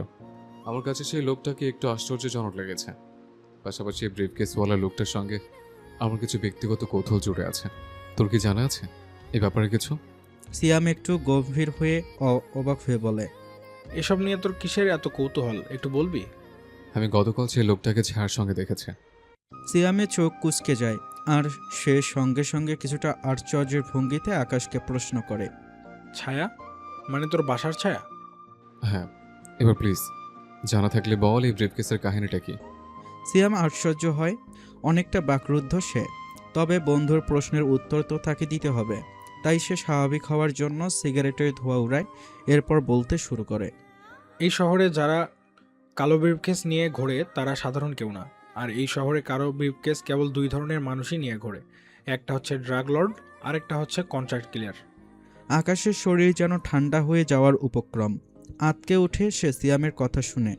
তাজ্জবের সুরে অটোমেটিক তার মুখ থেকে প্রশ্ন বেরিয়ে যায়, মানে এই ব্রিফকেসের ভেতর হয় ড্রাগ থাকে, নয়তো খুনের চুক্তির কাগজ। আকাশের শীত দ্বারা দিয়ে যেন ঠান্ডা একটা স্রোত নেমে যায়। কি বলবে ভেবে ভাষা পাচ্ছে না সে। এত বড় তাজ্জবওয়ালা ব্যাপার হজম করতেই যেন কষ্ট হচ্ছে, তবুও সে বাধ্য হয়ে হজম করে। এরপর সিয়ামের সঙ্গে আড্ডা দিয়ে বেশ অনেকক্ষণ সময় কাটায়। বাসায় ফিরে রাতে। এরপর বাসায় প্রবেশ করতেই দেখে ছায়া বারান্দায় দাঁড়িয়ে আছে। চাঁদের আলো তার মুখে পড়েছে, কিন্তু সেই মুখে আগের কোমলতা নেই, বরং দেখা যায় একটা কঠিন অভেদ্য অভিব্যক্তি। আকাশ ছায়ার রুমের দরজার কড়া নাড়ে। অনুমতি চাওয়ার কিছু নেই, ভেতরে আসতে পারো, এটা তোমারই বাড়ি, আমি কেবল মেহমান। আকাশ এসবের উত্তরে কিছু না বলে আবারও সরাসরি ছায়াকে প্রশ্ন করে। কাল যাকে তোর সঙ্গে ক্যাফেতে দেখেছিলাম সে কে? তুমি কি আমায় অনুসরণ করেছো? এটা কিন্তু উত্তর না, ছায়া। সবার সব সত্যি জানার মতো প্রস্তুতি থাকে না, আর সবার সব রকম সত্যি জানতেও হয় না। ছায়া, আমাকে বিভ্রান্তে ফেলিস না। তোর বিষয়ে আমি অনেক কৌতূহল মনে বয়ে নিয়ে বেড়াচ্ছি। আচ্ছা, তুই কি কোনো বিপদে পড়েছিস? আমি আর বিপদ? অসম্ভব। আমি ছায়া, নিজেই একটা বিপদ, সেখানে আমি আর কি বিপদে পড়বো? ছায়া, ঘুরেই পেঁচে উত্তর না করে একটু সোজা ভাষায় বল, কাহিনী কি? আমি সত্যিই জানতে চাই। দেখো ভাইয়া, আমি তোমাকে কিছুই বলতে আগ্রহী না। আমি তোমাকে এর আগেও বলেছি, আমি আবারও বলছি, মানুষের পার্সোনাল বিষয় থাকে। তুমি আমার কোনো বান্ধবী বা বন্ধু না যে তোমাকে সব বলতে যাব আমি। এছাড়া আমি অ্যাডাল্ট বা উপযুক্ত একজন মেয়ে, আমার পার্সোনাল ব্যাপার স্যাপার থাকতেই পারে। সুতরাং সবার সব বিষয় নিয়ে কখনো ঘাটাঘাটি করতে যাবে না। যাও, গিয়ে তোমার কাজ করো, আর আমাকে আমার মতো থাকতে দাও। আকাশের অস্বাভাবিক মাত্রায় মেজাজ খারাপ হয়, তবে সে সেটার একাংশ প্রকাশ না করে, কারণ ছায়া কথার ভাঁজে রেখা টেনে দিয়েছে, তাই সে মনের ক্ষোভ থেকে সিদ্ধান্ত নেয় এসবের অর্থ বের করার জন্য তাকে এই মাফিয়াদের নিষিদ্ধ জগতে নামতেই হবে। আকাশ ছায়ার রুম থেকে চলে আসে। ছাদের এক কোণে সিগারেট হাতে বসে আছে আকাশ। পুরো শহরটা যেন অন্ধকারে ডুবে আছে, কিন্তু তার ভেতরে চলছে ঝড়। ছায়ার প্রতিটি কথা এখনও তার মনে অদ্ভুত এক অস্থিরতা তৈরি করেছে। আমি নিজেই একটা বিপদ। ছায়ার এই কথাটা আকাশের মনকে বহু মাত্রায় চিন্তিত করে দিচ্ছে। আকাশ মনে মনে ভাবে, এই কথার মানে কি? ছায়া কি ইঙ্গিত করল? সে কি সত্যিই কোনো ভয়ঙ্কর কিছুতে জড়িয়ে গেছে? আকাশ দীর্ঘশ্বাস ফেলে আর মনে মনে ঠিক করে, যতই ছায়া সত্য লুকানোর চেষ্টা করুক, সে এর শেষ দেখে ছাড়বে। পরদিন সকালে আকাশ সিয়ামের সঙ্গে আবার দেখা করে। আগের দিন বিপ্রেসের ব্যাপারে জেনে সে আরও গভীরে তদন্ত করতে চায়। সিয়াম, কাল বলেছিলে ব্রিফকেস কন্ট্রাক্ট কিলারদের সাথে সম্পর্কিত, তাই না? তবে এর মানে এই নয় যে ছায়া সরাসরি জড়িত। হতে পারে সে কোনো কাজের জন্য অন্য কারো হয়ে এটা সংগ্রহ করেছে। কিন্তু কেন? ছায়ার সাথে তো কখনই আমি এসব কিছু কল্পনা করতে পারি না। সিয়াম একটু ভেবে বলে, একটা উপায় আছে। কালো ব্রিফকেসের একটা আলাদা চিহ্ন থাকে। যদি সেটার কোনো বিশেষ সাইন থাকে, তাহলে সেটা কার কাছে গেছে সেটা খুঁজে বের করা সম্ভব। আকাশ সিয়ামের কথাই একটু ভাবনা চিন্তা করে বলে। তাহলে ব্রিফকেসের স্টার চিহ্নের ব্যাপারে তো অবশ্যই কিছু জানিস। সিয়ামের মুখ কালো হয়ে যায়। স্টার চিহ্ন? শিট! আকাশ, তুই আসলে অনেক বড় কিছুতে নাক গুলিয়ে ফেলেছিস। আসলে গতকাল তোকে আমি ইচ্ছা করে বেশি কিছু বলিনি, কারণ তুই ঘাবড়ে যেতে পারিস সেটা ভেবে। মানে? সিয়াম নিচু গলায় বলে, স্টার চিহ্নওয়ালা ব্রিফকেস মানে এটা রেড স্টার ক্লাব। হ্যাঁ, এটা রেড স্টার ক্লাবের জিনিস। ওরা শুধু ডেট কন্ট্রাক্ট নেয়। ডেট কন্ট্রাক্ট মানে? হ্যাঁ, এটা এমন একটা কন্ট্রাক্ট যেখানে কেউ টাকা দিয়ে কাউকে সরিয়ে ফেলার কাজ দেয়। একবার এই কন্ট্রাক্ট নেওয়া হলে সেটা আর কখনোই বাতিল হয় না। আকাশের শরীর শীতল হয়ে আসে। সে আতঙ্কের ভঙ্গিমায় বলে, মানে ছায়া যদি ব্রিফকেস নিয়ে থাকে তাহলে সে হয় কিলার, নয়তো কাউকে মারার চুক্তি নিয়েছে। সিয়াম গম্ভীর মুখে মাথা নাড়ে আর সেই সঙ্গে বলে ওঠে, আরেকটা সম্ভাবনা আছে। কি? সে নিজেই টার্গেট। আকাশের মাথা যেন ঘুরতে শুরু করে। কোথা থেকে জীবন কোন জটিলতায় যুক্ত হয়ে যাচ্ছে, কিছুই যেন মাথায় ধরছে না। এমন একটা মেয়ের দ্বারা এসব কিছুতে জড়ানো সম্ভব, এসব ভাবতেই তার ভিতরে আটকে ওঠে। সারাদিন আর বাসায় যায় না আকাশ, বাহিরে সময় কাটায় সে। একদম রাতে আকাশ বাসায় ফিরে আসে। ছায়াকে কোথাও দেখা যাচ্ছে না, তার রুমের দরজা বন্ধ। কিন্তু আজ সে বসে থাকবে না, সে ছায়ার রুমের সামনে গিয়ে কড়া নাড়ে। ছায়া, দরজা খোল। কোনো উত্তর নেই, তাই সে আরও জোরে বলে, আমি জানি তুই ঘুমাস না, দরজা খোল। কয়েক সেকেন্ড চুপ থাকার পর দরজাটা আস্তে করে খুলে যায়। ছায়া সামনে দাঁড়িয়ে, তার চোখ লালচে, মনে হচ্ছে অনেকক্ষণ জেগে আছে। কি চাই? তোর সাথে কথা আছে। আমি ক্লান্ত, এখন না। এটা তোর জীবন মৃত্যুর প্রশ্ন হতে পারে। ছায়ার চোখে এক মুহূর্তের জন্য কিছু একটা ঝলক দিয়ে যায়, তারপর সে ধীর গলায় বলে, ভেতরে এসো। আকাশ ঘরে ঢুকে। রুমের ভেতর অদ্ভুত একটা গন্ধ, যেন ধোয়া আর পুরনো কাগজের গন্ধ মিশে আছে। ছায়া তার দিকে তাকিয়ে বলে, তুমি কিসের জন্য আমার বিষয়ে জানতে এত উত্তেজিত হয়ে উঠেছো বুঝলাম না আমি। কারণ তুই ভালো করেই জানিস তুই আমার কাছে কেমন গুরুত্বপূর্ণ। ছায়া এক মুহূর্তের জন্য চুপ থাকে, তারপর ধীরে ধীরে বলে, দেখো আমি আগেই বলেছি সবার সব সত্যি জানতে হয় না। অনুরোধ, তুমি আমার বিষয়ে এইসব জানার আগ্রহ দেখানো বন্ধ করো। আকাশ ছায়ার কথা শুনে পিছনে সরে যাওয়া তো দূরের কথা, উল্টো আরও বেপরোয়াভাবে সরাসরি প্রশ্ন করে বসে। কালো ব্রিফকেসটা কিসের ছিল? ছায়া এবার চোখ নামিয়ে নেয়, কারণ আকাশের কথার মধ্যে যেন অনেক গভীরতা। আগেরবার আকাশের কাছে থেকে সে একই প্রশ্নের সম্মুখীন হয়েছে, কিন্তু এবার যেন একটু বেশি গভীরতা অনুভব করছে আকাশের কথায়। তাই সে বিষয়টাকে বোঝার জন্য আগে স্বাভাবিকভাবে প্রশ্নর সূত্রপাত করে। আচ্ছা, তুমি এটার ব্যাপারে কি করে জানলে? আমরা তো অনেক গোপন ভাবে দেখা করেছিলাম। আমি তোর সঙ্গে দেখা করা লোকটার পিছু করতে করতে তোকে সহ সেই লোকটাকে এক জায়গায় একত্রিত হতে দেখেছি। আর সেই লোকটাকে আমি আগে এলাকায় তোর সঙ্গে দেখেছি। সেখান থেকেই তার প্রতি আমার সন্দেহ। আর ভাগ্যক্রমে আমি 2 দিন আগে বাইরে বসেছিলাম, আর তখন লোকটাকে দেখতে পাই। তৎক্ষণাৎ আমি তার পেছনে আছি। এছাড়া আমি কিন্তু অনেক বড় একটা কিছু জানি। এই ব্রিফকেসের সাথে ব্রেড স্টার ক্লাব জড়িত। ছায়া এবার দীর্ঘশ্বাস ফেলে বলে ওঠে, তাহলে তুমি নিশ্চয়ই জানো রেড স্টার ক্লাবটা সাধারণত 2 ধরনের লোকের সাথে চুক্তি করে, কিলার এবং টার্গেট। তুই কোনটা? ছায়া এবার আকাশের দিকে তাকিয়ে মৃদু হাসে, এরপর অদ্ভুত গলায় আকাশের কথার জবাব দেয়। আমি কিলার হলে কি করবি? আর আমি যদি টার্গেট হই তাও বা কি করবি? আকাশ ছায়ার মুখে তুই করে বলতে শুনে চমকে ওঠে, কিন্তু তবুও সে হাল ছাড়ে না, কারণ যদি অপ্রত্যাশিতভাবে কথা বলার কারণেও সে সত্যিটা জানতে পারে, তাই সে শক্ত গলায় বলে। আমি তোর পাশে থাকবো। ছায়া এবার প্রথমবারের মতো একটু নরম হয়। দেখো আমি অনেক বড় একটা বিপদের মধ্যে আছি, আমি চাই না তুমি এতে জড়াও। তুই একাই বিপদের মোকাবেলা করতে পারবি না। আমিও তোর সঙ্গে থাকতে চাই, কিন্তু কি বিপদ সেটা আমায় খুলে বল। ছায়া এবার কিছুক্ষণ চুপ থেকে ধীরে ধীরে বলে, তাহলে ঠিক আছে, আমি তোমাকে কিছু সত্য বলবো, তবে একটা শর্ত আছে। কি শর্ত? যা জানবে সেটা কাউকেই বলবে না। আর যদি জানার পর মনে হয় তুমি এসব থেকে দূরে চলে যেতে চাও, তাহলে সেটা আমাকে বলে যেও না, চুপচাপ চলে যেও তুমি। আকাশ একটু গলা শুকিয়ে আসা অনুভব করলো, তবে সেটা সে প্রকাশ করে না। প্রশ্নের প্রেক্ষাপটে প্রশ্ন করে সে। তুই কি বলবি? ছায়া ধীরে ধীরে বলে, আমার জীবনের সত্য। বল, আমি শুনতে চাই। ঠিক আছে, শোনো তাহলে। আমি একটা সময় তোমার থেকে নিজের অনুভূতির সাড়া না পেয়ে ছোটাছুটি করতে শুরু করি। জীবনটা যেন একেবারেই খাপছাড়া ভাবে যাচ্ছিল। তোমার জন্য করা পাগলামোগুলোর না কদর করেছো তুমি, আর না আমায় শান্ত করেছো তুমি। হয়তো শাসনে রেখেছিলে তুমি আমায়, যে আমাদের সম্পর্ক অন্যরকম। তখন প্রচন্ড জেদ ভর করে আমার মধ্যে, আমি নিজেকে নিয়ন্ত্রণ করতে পারছিলাম না। এর মাঝে একদিন আমার পরিচয় হয় জিসানের সাথে। আমাকে তার প্রথম দেখাতেই ভালো লাগে। সে আমাকে নিজের মনের কথা খুব জলদিই জানিয়ে দেয়। আমি তৎক্ষণাৎ প্রস্তুত ছিলাম না এসবের জন্য, কারণ মন তো ছিল তোমার উপর। তবে জেদ থেকে তার সঙ্গে আমি যোগাযোগ শুরু করি। এরপর ধীরে ধীরে আমি তোমার করা সমস্ত পাগলামোগুলো মন থেকে ভুলে যেতে শুরু করি। আর মানুষটাও আমাকে চরম ভাবে আগলে নিয়েছিল, আমার সমস্ত আবদার রাখতো, আমার অনেক ভালোভাবে দেখাশোনা করতো। তার এত ভালোবাসায় আমি আর নিজেকে আটকে রাখতে পারিনি, ঝুঁকে পড়ি আমি তার ভালোবাসায়। এরপর শুরু হয় আমার খারাপ দিন। শুরুতে সবকিছু ঠিক থাকলেও কিছুদিন পর আমি জানতে পারি সে মাফিয়াদের জন্য কাজ করে, আর সে নিজেও একজন মাফিয়া। কিন্তু এর মাঝে তার সঙ্গে আমার প্রেম অসম্ভব রকমের গভীর হয়ে যায়। আমি তাকে বুঝিয়েছি এইসব কিছু থেকে দূরে সরে আসতে, কিন্তু সে তো দূরে আসেইনি সরে, উল্টো আমাকেও সেই সবের মধ্যেই জড়িয়ে ফেলেছে। তাকে ভালোবাসি বলে আমি অনিচ্ছা সত্ত্বেও এইসবের মধ্যে ঢুকেছি।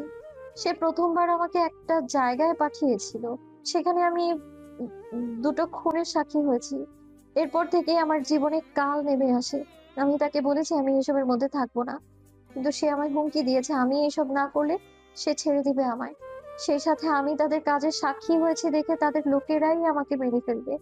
একদিকে ভালোবাসা হারাবো, অন্যদিকে আবার জীবন, তাই বাধ্য হয়ে ভালোবাসা আর জীবন দুটোই বাঁচাতে আমি এইসবের মধ্যে নিজেকে পরিপূর্ণভাবে যুক্ত করে ফেলেছি। আমি চাই না আমি জিসানকে নিয়ে সারা জীবন একসঙ্গে থাকার মতো যে স্বপ্ন দেখেছি সেটা কখনো শেষ হয়ে যাক, কারণ আমি তাকে অসম্ভব রকম ভালোবাসি। তার জন্য যদি নিজের প্রাণ চলে যায় তাতেও আমার আপত্তি নেই, কারণ এমনিতেই আমি সরে গেলে আমার ক্ষতি হবে। এর চেয়ে ভালো প্রিয় মানুষটাকে নিজের করে পাওয়ার জন্য ঝুঁকিপূর্ণ কাজ করি। তবে সে আমাকে কথা দিয়েছে সে আমার কোনো ক্ষতি হতে দেবে না। কিন্তু আমার মন সবসময় বলে এইসবে আর না থাকতে, কিন্তু কি করবো, আমি যে নিরুপায়। দুই দিক থেকেই ফেঁসে গিয়েছি যে আমি, আর এমন ভাবেই ফেঁসেছি, এখান থেকে আর বাঁচার কোনো উপায় নেই আমার। আকাশ শান্ত হয়ে যায় ছায়ার কথা শুনে। বেচারা কথা শুরু হওয়ার আগেও আশার আলো দেখেছিল ছায়াকে নিয়ে জীবন কাটানোর। ভেবেছিল ছায়া হয়তো বিপদে পড়েছে, তাকে উদ্ধার করলেই আপন করে পেয়ে যাবে তাকে। কিন্তু এখন দেখছে বিপদের মাঝেও তার ভালোবাসার রশি অনেকখানি মজবুত, যেটা আলাদা করার কোনো সুযোগ নেই। ভিতরটা কয়লার আগুনের মতন পোড়াচ্ছে। একটা মানুষকে ভালোবাসে তার মাঝেই অন্য কারোর জন্য পাগলামি দেখাটা কতটা যন্ত্রণার, সেটা ভাষায় প্রকাশ করার মতন কোনো অবকাশ নেই। মনে হয় যেন জীবিত মানুষের সারা শরীর থেকে চামড়া টেনে ছিঁড়ে ফেলা হচ্ছে। ভিতরটা কোনো পশুকে জবাই করার মতন করে ছটফট করছে। ছায়াকে শক্ত করে জড়িয়ে ধরে বলতে ইচ্ছে করছে তার যে তুই খালি আমার হয়ে যা, সমস্ত বিপদের মোকাবিলা তোর হয়ে আমি করব। আমি থাকতে কোনো আঘাত তোর ওপরে আসতে দিব না। নিকোটিনের ভিতরে কলিজাটা প্রায়ই পোড়ায়, অথচ কখনো এমন কষ্ট হয় না যতটা এখন হচ্ছে ছায়ার মুখ থেকে এসব শুনে। চোখের মধ্যে পানি টলমল করছে। এই বাঁধ বেশিক্ষণ বেঁধে রাখার সাধ্যও নেই তার। এক ফোঁটা গড়িয়ে পড়ে চোখের কোণ দিয়ে, কিন্তু চালাকির সাথে আকাশ সেটা ছায়ার দেখার আগেই আড়াল করে মুছে ফেলে। এরপর নিজেকে শক্ত করে ছায়াকে বলে ওঠে, হয়তো অনেকটা দেরি হলে আমি তোকে ভালোবেসেছি ছায়া, তবে আমার সময় ফুরিয়ে গেছে অনেক আগে। এটা আসলে আমার নিয়তি, এতে মানুষের আর কিছু করার নেই। তবে আমি তোর জন্য এই জগতে পা দিব, আর তোকে এখান থেকে পুরোপুরি বের করে আনবো। তুই আমার উপরে বিশ্বাস রাখিস। চেষ্টায় থাকবো তোর সঙ্গে তোর প্রিয় মানুষটাকেও এখান থেকে বের করে আনতে, যাতে তোদের দুজনের সুন্দর একটা জীবন হয়, তোরা দুজন ভালো থাকিস। আসলে তোকে খুশি থাকতে দেখলে আমার চেয়ে খুশি আর কেউ হবে না, তাই তোর জন্য আমি লড়াইয়ে নামবো। এটা কি ঠিক হবে? আমার জন্য তুমি নিজের জীবনকে ঝুঁকিতে ফেলবা? দেখ, তোর মনে অন্য কেউ হলেও আমার মনে বর্তমানে তুই। সুতরাং তুই ভালোবাসার জন্য এসে মেনে নিতে পারলে আমি কেন পারবো না তোকে সুখে দেখার জন্য, এটুকু ঝুঁকে ওঠাতে? অবশ্যই আমি পারবো। তুই আমার উপরে বিশ্বাস রাখ, আমি বিষয়টা সামলে নেব। আচ্ছা। আকাশ আর কথাবার্তা না বাড়িয়ে ছায়ার রুম থেকে বেরিয়ে আসে। এরপর কাউকে কিছু না জানিয়েই রাতের আধারে সে বাসা থেকে বেরিয়ে পড়ে। আকাশের মাথায় কি চলছে তা বোঝা প্রচণ্ড মুশকিল, তবে তার চেহারা দেখলে যে কেউ স্পষ্টভাবে এতটুকু বলে দিতে পারবে আকাশ বিরাট বড় ধরনের কিছু একটা ঘটাতে যাচ্ছে। আকাশ রাতে বাসা থেকে বের হয়ে অদৃশ্য হয়ে যায়। সে কোথায় গেছে, কেন গেছে তা কেউ জানে না।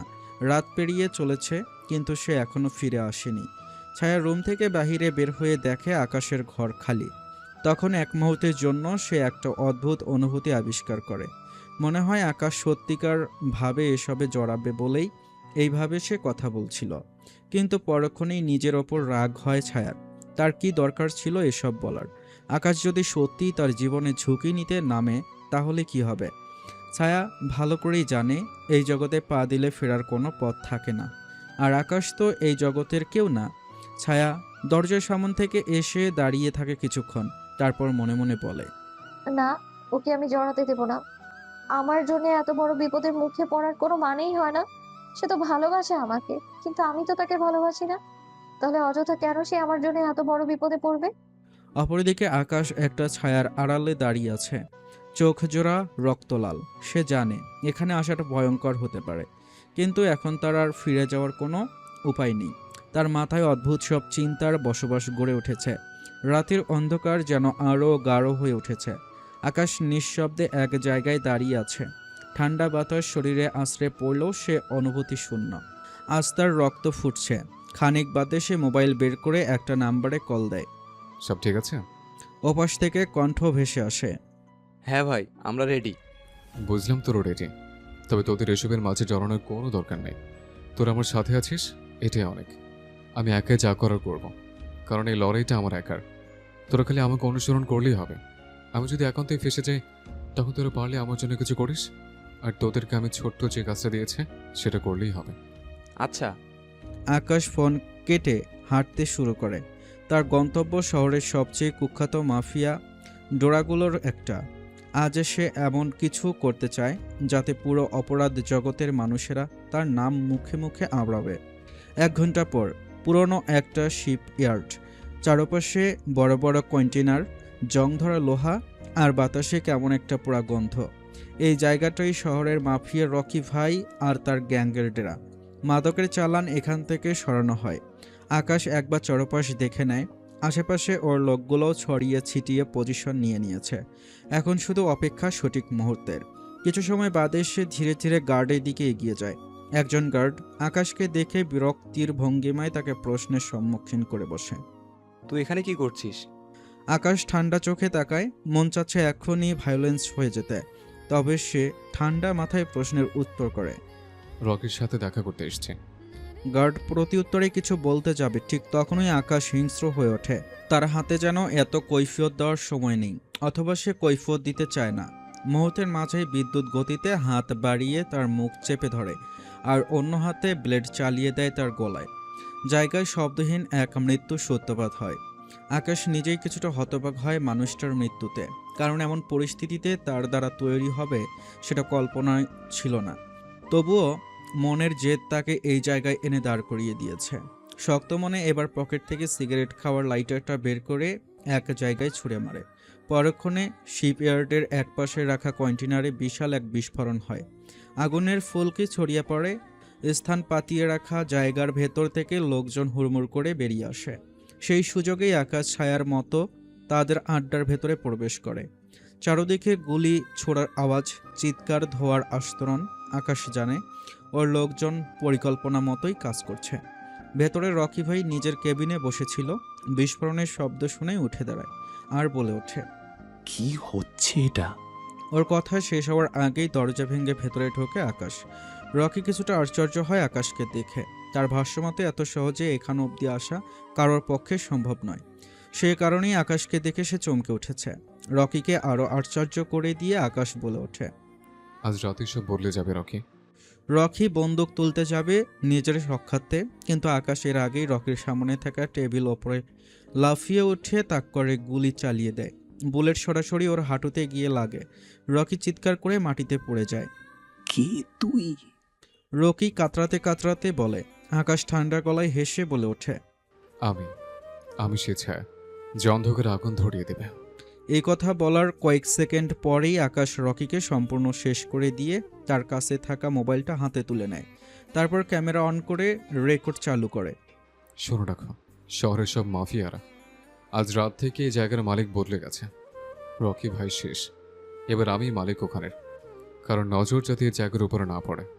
তারপর ক্যামেরা অন করে রেকর্ডিং চালু করে। আকাশ ক্যামেরায় নিজের চেহারার সামনে আনে না। রকির অন্তিম দৃশ্যটাকেই সে ভিডিওতে ক্যামেরা বন্দি করে টেবিলের ওপর রেখে চলে আসে, কারণ সে জানে এটার পরবর্তী প্রেক্ষাপট কেমন হবে। তাই সেভাবেই সে প্ল্যান সাজিয়ে নিয়ে শব্দ করে। এছাড়া ভয়েসটাও একটু ভারী গলায় রেকর্ড করেছে। সাথে আশেপাশের শব্দ তো ছিলই, তাই ভয়েসটা চিনবার কোনো কায়দা নেই। তবে সব কিছুর ভিড়ে আকাশ শুরুটা কখনোই এভাবে করতে চায়নি, কিন্তু এমনটা করার অনেক বড় একটা কারণ আছে। রকির আপন ছোট ভাই আকাশের ভার্সিটিতেই পড়তো। একবার আকাশের সঙ্গে রকির ছোট ভাইয়ের একটা ঝামেলা হয়। সেটার সূত্রপাত ধরে রকি আকাশকে মেরেছিল। আর আজকে যেই ছোট ভাইগুলো আকাশের সঙ্গ দিচ্ছে তারাও সেদিন আকাশের সঙ্গে মায়ের খেয়েছিল রকির হাতে। তাই আকাশ শুরুটা রকিকে দিয়েই করেছে। এছাড়া আকাশ পরিসংখ্যান করে আরও দেখেছে রকির ওপরে অনেকেই ক্ষিপ্ত। রকির বিনাশ ঘটালে তার একটা প্রসিদ্ধ পদ হতে পারে। অনেকেই তাকে তাদের দলে ঢোকার আমন্ত্রণ করবে। নিজে সেধে কারোর কাছে গেলে চামচা হয়েই থাকতে হবে। তার সঙ্গে ছায়ার ব্যাপারে সহজে সে কিছুই করতে পারবে না। এ কারণেই রকির মাধ্যমে সে নিজের সূত্রপাত ঘটায়। শহরটা যেন আজ অন্যরকম। রাতের গভীরতা এতটা তীব্র যেন তার মাঝে কিছু একটা লুকিয়ে আছে। একটা দুঃস্বপ্ন, একটা বিদঘুটে অন্ধকার, একটা আতঙ্ক। অপরদিকে রকি ভাইয়ের দুর্গ আগুনের লেলিহান শিখায় জ্বলছে, আর তার রক্তমাখা শরীর এখনও সেখানে পড়ে আছে। তার গ্যাংয়ের লোকেরা কেউ মরে গেছে, কেউ পালিয়েছে, আর কেউ বোঝার চেষ্টা করছে এক রাতের মধ্যেই সব উল্টে গেল কিভাবে। এমনটা তো কখনোই হওয়ার কথা ছিল না। এত সাহস কোন মানুষটার বুকে জন্মালো যে সে কিছু সময়ের মাঝেই সব কিছু তছনছ করে দিয়েছে। মানুষের নানান ভাবনা, কিন্তু আকাশের কোনো নাম নক্ষত্রও তারা পায় না। আকাশ দ্রুত সেই স্থান ত্যাগ করে। তার শ্বাস প্রশ্বাস দ্রুত চলছে, কিন্তু মনে ভয় নেই। বরং তার ভিতরে একটা তীব্র উত্তেজনা কাজ করছে। সে জানে আজকের রাতের ঘটনা অনেক মানুষের আশ্চর্যের সীমানা অতিক্রম করবে। সব ভাবনা চিন্তাকে এড়িয়ে সে পাশের একটা উঁচু দালানে অবস্থান করে। শহরের বাতাসে আজ বারুদের গন্ধ। রাতের নিস্তব্ধতার মাঝে মাঝে ভেঙে যাচ্ছে অ্যাম্বুলেন্সের সাইরেন, পুলিশের গাড়ির হুইসেল আর আতঙ্কিত মানুষের চাপা ফিসফিসানিতে। আকাশ চাঁদের শীর্ষে দাঁড়ানো, নিচে শহরটা পরিষ্কার দেখা যাচ্ছে। তার চোখ আজ একটা ভিন্ন আলো, উত্তেজনা, বিস্ময় আর এক ধরনের ভয়ঙ্কর তৃপ্তি। সিগারেটের ধোঁয়া ছেড়ে আকাশ নিজের কাজের ফলাফল দেখছে। আজ রাতের পর এই শহর তাকে কিভাবে চিনবে সেটাই তার মনের কৌতূহল। সুন্দর এই মুহূর্তে বাধা হয়ে দাঁড়ায় আকাশের ফোন। মোবাইলটা ভাইব্রেট করে ওঠে। অজানা একটা নাম্বার। আকাশ ফোনটা রিসিভ করতেই ওপাশ থেকে একটা অচেনা গলা শোনা যায়। বাহ, একটা রাতেই শহরের সবাই তোকে নিয়ে কথা বলছে। তুই কে জানিস? আকাশ ঠান্ডা গলায় বলে, কি আমি সেটা তোর জানার দরকার নেই। হা হা হা, এমন রেগে যাওয়ার কিছুই নেই। এখন থেকে সবাই জানবে তুই কে, কারণ তোর নামের এখন মাথাপিছু দাম উঠবে। সবাই তোকে নিজের দলে ভিড়াতে চাইবে। আকাশ লোকটার কথা মনে মনে ভাবে। সে তো এটাই চেয়েছিল। যেহেতু তাকে এই জগতে নামতেই হবে, সূত্রপাতটা তার ভালো করেই হোক। তার প্ল্যান কাজে দিয়েছে। মনে মনে কিছুটা আনন্দিত সে। ইতিমধ্যেই লোকটা তার ভাবনায় বাধা আনে। কিরে, চুপ করে আছিস কেন? দেখ, আমাকে নিয়ে কি হবে সেসব তোর ভাবার দরকার নেই। তুই তোর কাছে মাথা ঘামা। আমাকে নিয়ে বিহতে পড়ে থাকিস না, অযথা সময় নষ্ট তোর। আরে কে বলল আমার সময় নষ্ট? আমি তো এমনিতেই মাথা ঘামাচ্ছি না। রকির আন্ডারে কাজ করার আমার একজন লোক ছিল, আর সে ছদ্মবেশ ধরে আমার হয়ে রকির সেখানে কাজ করত। বদৌলতে আমি তার তথ্য পেতাম, আর আমার সেই লোকেই তোর ছবি লুকিয়ে আমার কাছে পাঠিয়েছে, যার কারণে আমি জানতে পেরেছি তুই রকিকে মেরেছিস। শোন, রকি হচ্ছে আমার শত্রু, আর তুই শত্রুকে শেষ করেছিস। সুতরাং তুই চাইলে আমার সঙ্গে কাজ করতে পারিস। তোকে আমি উপরে একটা পদ দিব। আকাশ কিছুটা ভাব নিয়ে বলে ওঠে, আমার কোনো আগ্রহ নেই তোর সাথে কাজ করার। বাহ, রক্ত দেখেছি প্রচণ্ড গরম। অবশ্য এটা স্বাভাবিক। যেটা আমরা করতে পারিনি সেটা তুই করেছিস। ভাব তো অবশ্যই থাকবে। শোন, মাথা ঠান্ডা হলে শান্ত মাথায় আমার কথা ভাবিস। আমার এই নাম্বার তোর জন্য সবসময় খোলা থাকবে। তোকে আমি সরাসরি আমার পার্সোনাল নাম্বার দিয়ে কল দিয়েছি। যদিও বা আমার নাম্বারে কখনোই কারো কল থাকে না, কিন্তু তোকে আমি আমার পার্সোনাল নাম্বার দিয়েছি যাতে যোগাযোগ করতে পারিস। কারণ তোর উপরে আমার বিরাট আগ্রহ জন্মেছে। তোকেই আমার লাগবে। ফোন রাখ, আপাতত আমাকে তামাশা দেখতে দে। পরে ইচ্ছে হলে তোকে কল করে জানাবো। আর কল না করলে ধরে নিবি তোর উপরে আমার কোনো আগ্রহ নেই। ঠিক আছে, তবে আমি অপেক্ষায় থাকবো তোর ফোন কলের। আকাশ ফোন কেটে দেয়। এরপর ফলাফল দেখায় আবারও ব্যস্ত হয়ে পড়ে। খানিকক্ষণ বাদে সেখানে মিডিয়া এবং সাধারণ মানুষ এসে জড়ো হতে শুরু করে। এমনিতে আগে এখানে কেউ আসতো না, কারণ সবাই জানতো এখানে রকি থাকে। পুলিশরাও জানতো রকির ব্যাপারে, তবে তারা কখনো এখানে আসলে কিছুই পেত না।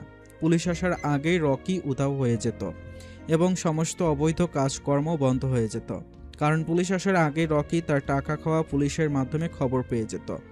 এভাবে সবাই জানলেও রকির কিচ্ছু করতে পারতো না কেউ। এছাড়া সাধারণ মানুষ তো ভয়েই এই সীমানায় ঢুকতো না। কিন্তু আজকে রকির বিষয়ে শুনতে পেয়ে অসংখ্য মানুষের ঢল নেমেছে। আকাশও কিছু সময় পর সাধারণ পাবলিক হয়ে মানুষের ভিড়ের মাঝে এসে মিশে পড়ে, কারণ দূর থেকে তামাশা দেখে আর মজা পাচ্ছিল না। তাই সে সরাসরি কাছ থেকে মজা দেখতে চলে এসেছে। মানুষজন নানান কথা বলাবলি করছে। কেউ বলছে, রকি ভাই কি আসলেই শেষ? পুরো আস্তানাটা কি সত্যি ধ্বংস হয়ে গেল? কে এই ভয়ানক মানব? শহরের অপরাধ জগতে কোন বিল্লা ভাউ আবার নতুন করে জন্ম নিল। আবার কেউ বলছে সে কি টিকে থাকতে পারবে, নাকি রাতেই হবে তার প্রথম ও শেষ অধ্যায়। মানুষের নানান রকম কথাবার্তা শুনে আকাশ বেশ আনন্দই পাচ্ছে, আর সবার কথার উত্তরগুলো মনে মনে দিচ্ছে। তোরা সময় হলে দেখতে পারবি কোন বিল্লাভ জন্ম নিয়েছে। আর তোদের যাদের মনে প্রথম আর শেষ নিয়ে প্রশ্ন আছে, তাদের জন্য গোপন উত্তর এটাই যে যা দেখেছিস সেটা সবই কেবলমাত্র শুরু।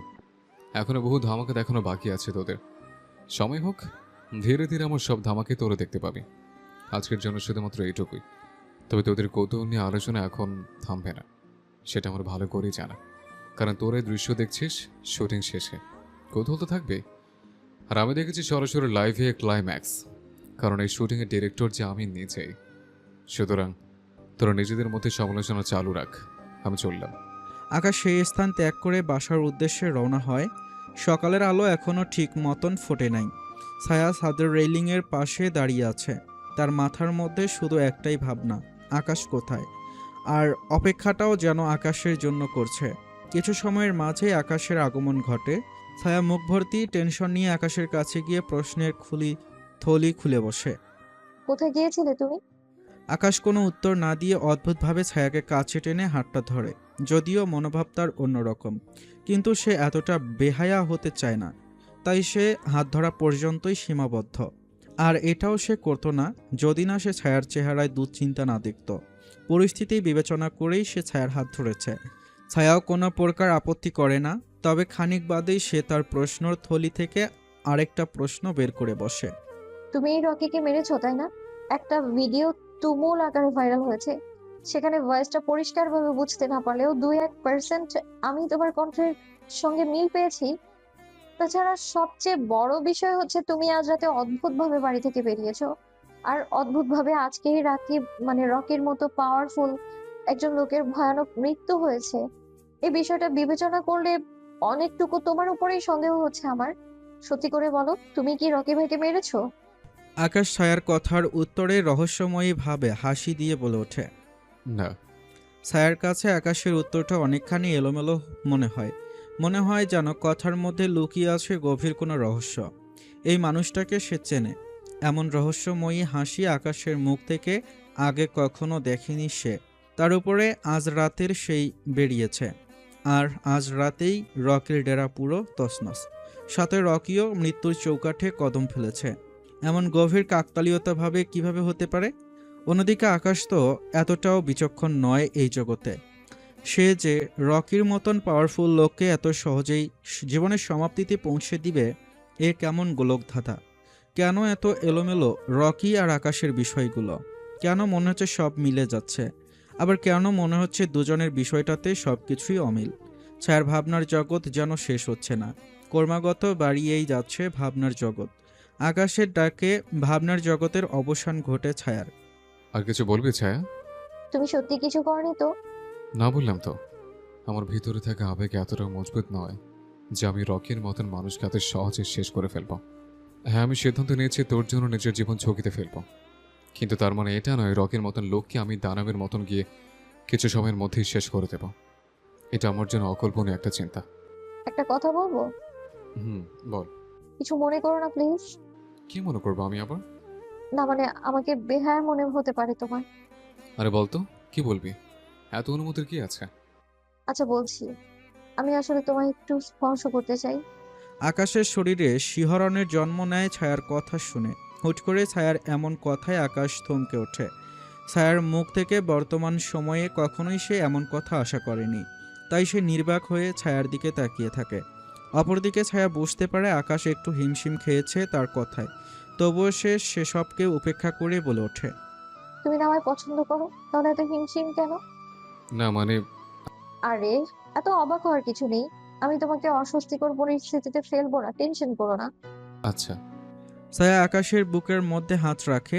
মূলত সে অনুভব করতে চায় আকাশের ভিতরে আসলে কি চলছে, কারণ একটু আগে আকাশ তার হাতটা ধরে ভিতরে ঘূর্ণিঝড় তুলে দিয়েছে। সে কারণে ছায়াও দেখতে চায় আকাশের ভেতরে কেমন উত্তেজনা চলছে। কয়েক সেকেন্ড হাতটা আকাশের বুকে রেখে সরিয়ে ফেলে আর অনুভব করে মানুষটা তাকে কতটা পছন্দ করে।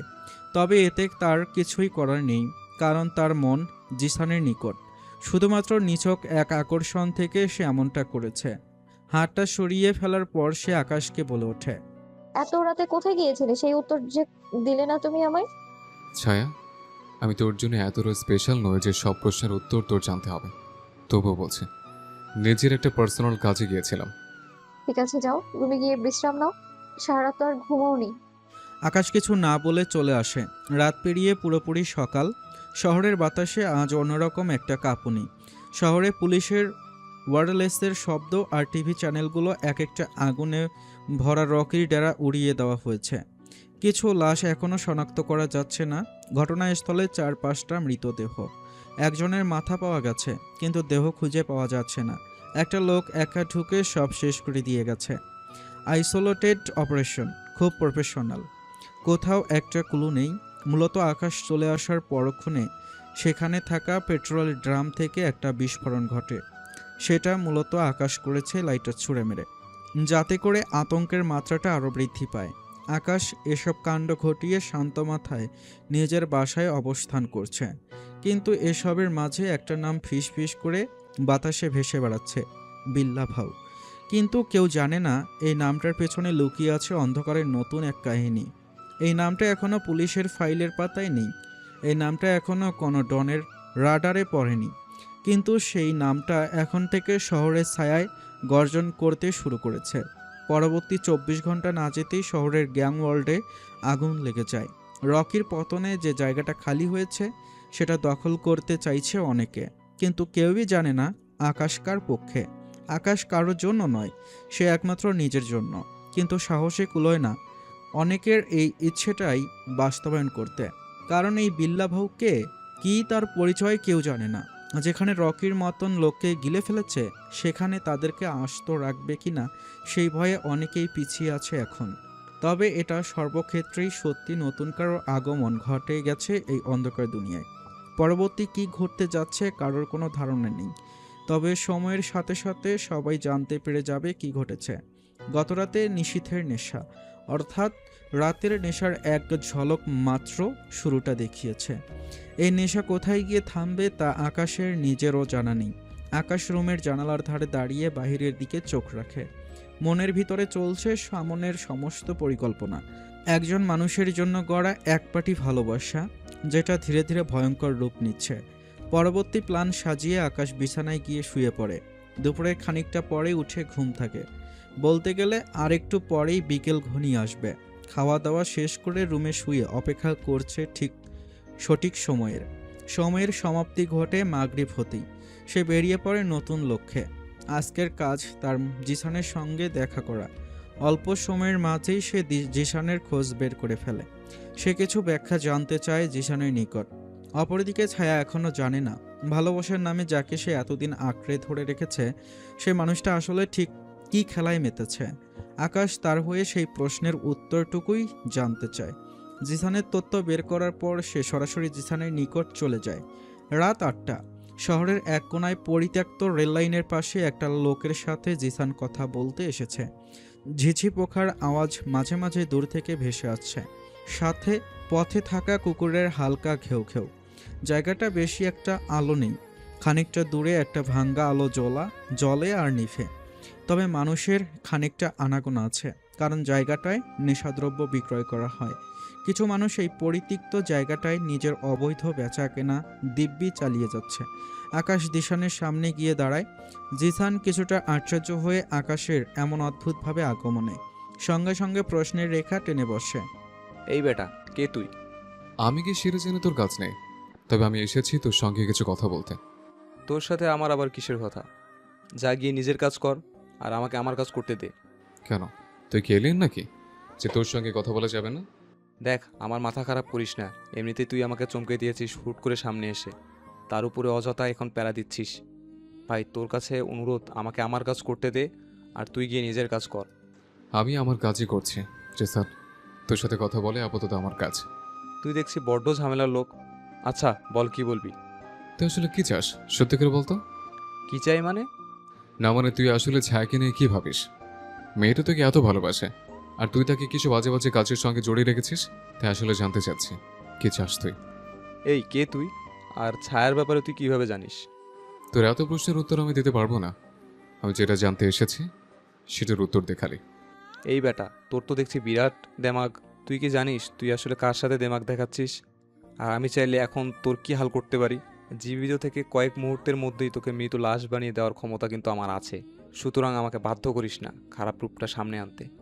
সোজা সোজা উত্তর দে, তুই আসলে কে? আকাশও কম যায় না, কোমর থেকে ঠাস করে মেশিনটা বের করে জিসানের পেটে চেপে ধরে বলে ওঠে। শোন, আমাকে কম ভাবিস না। আমি জানি তোর মতো গুন্ডা মাস্তানের নিকট যে মানুষ মারার হাতিয়ার থাকে, সুতরাং আমিও পুরোপুরি প্রস্তুতি গ্রহণ করে এখানে এসেছি। সুতরাং সুন্দর করে একপাশে চল আর আমাকে আমার কথার উত্তর দে। জিসান কলে পড়ে যায় আকাশের নিকট, আর আকাশ তাকে নিয়ে রেললাইন থেকে একটু দূরে একটা পরিত্যক্ত অন্ধকার ঘর দেখতে পেয়ে সেখানে যায়। এরপর পুনরায় সেই প্রশ্নগুলোই করে। এবার উত্তর দে তুই, তুই আসলে কি চাস? আমি কি চাইবো? আমি তো তাকে ভালোবাসি। দেখ, মিথ্যা বলিস না। একটা মানুষকে ভালোবাসলে তাকে কখনোই তুই এই জঘন্য জায়গায় যুক্ত করতি না। তুই যেসব বাজে বাজে কাজ করিস সেখানে তুই নিজের ভালোবাসাকে কিভাবে টেনেছিস?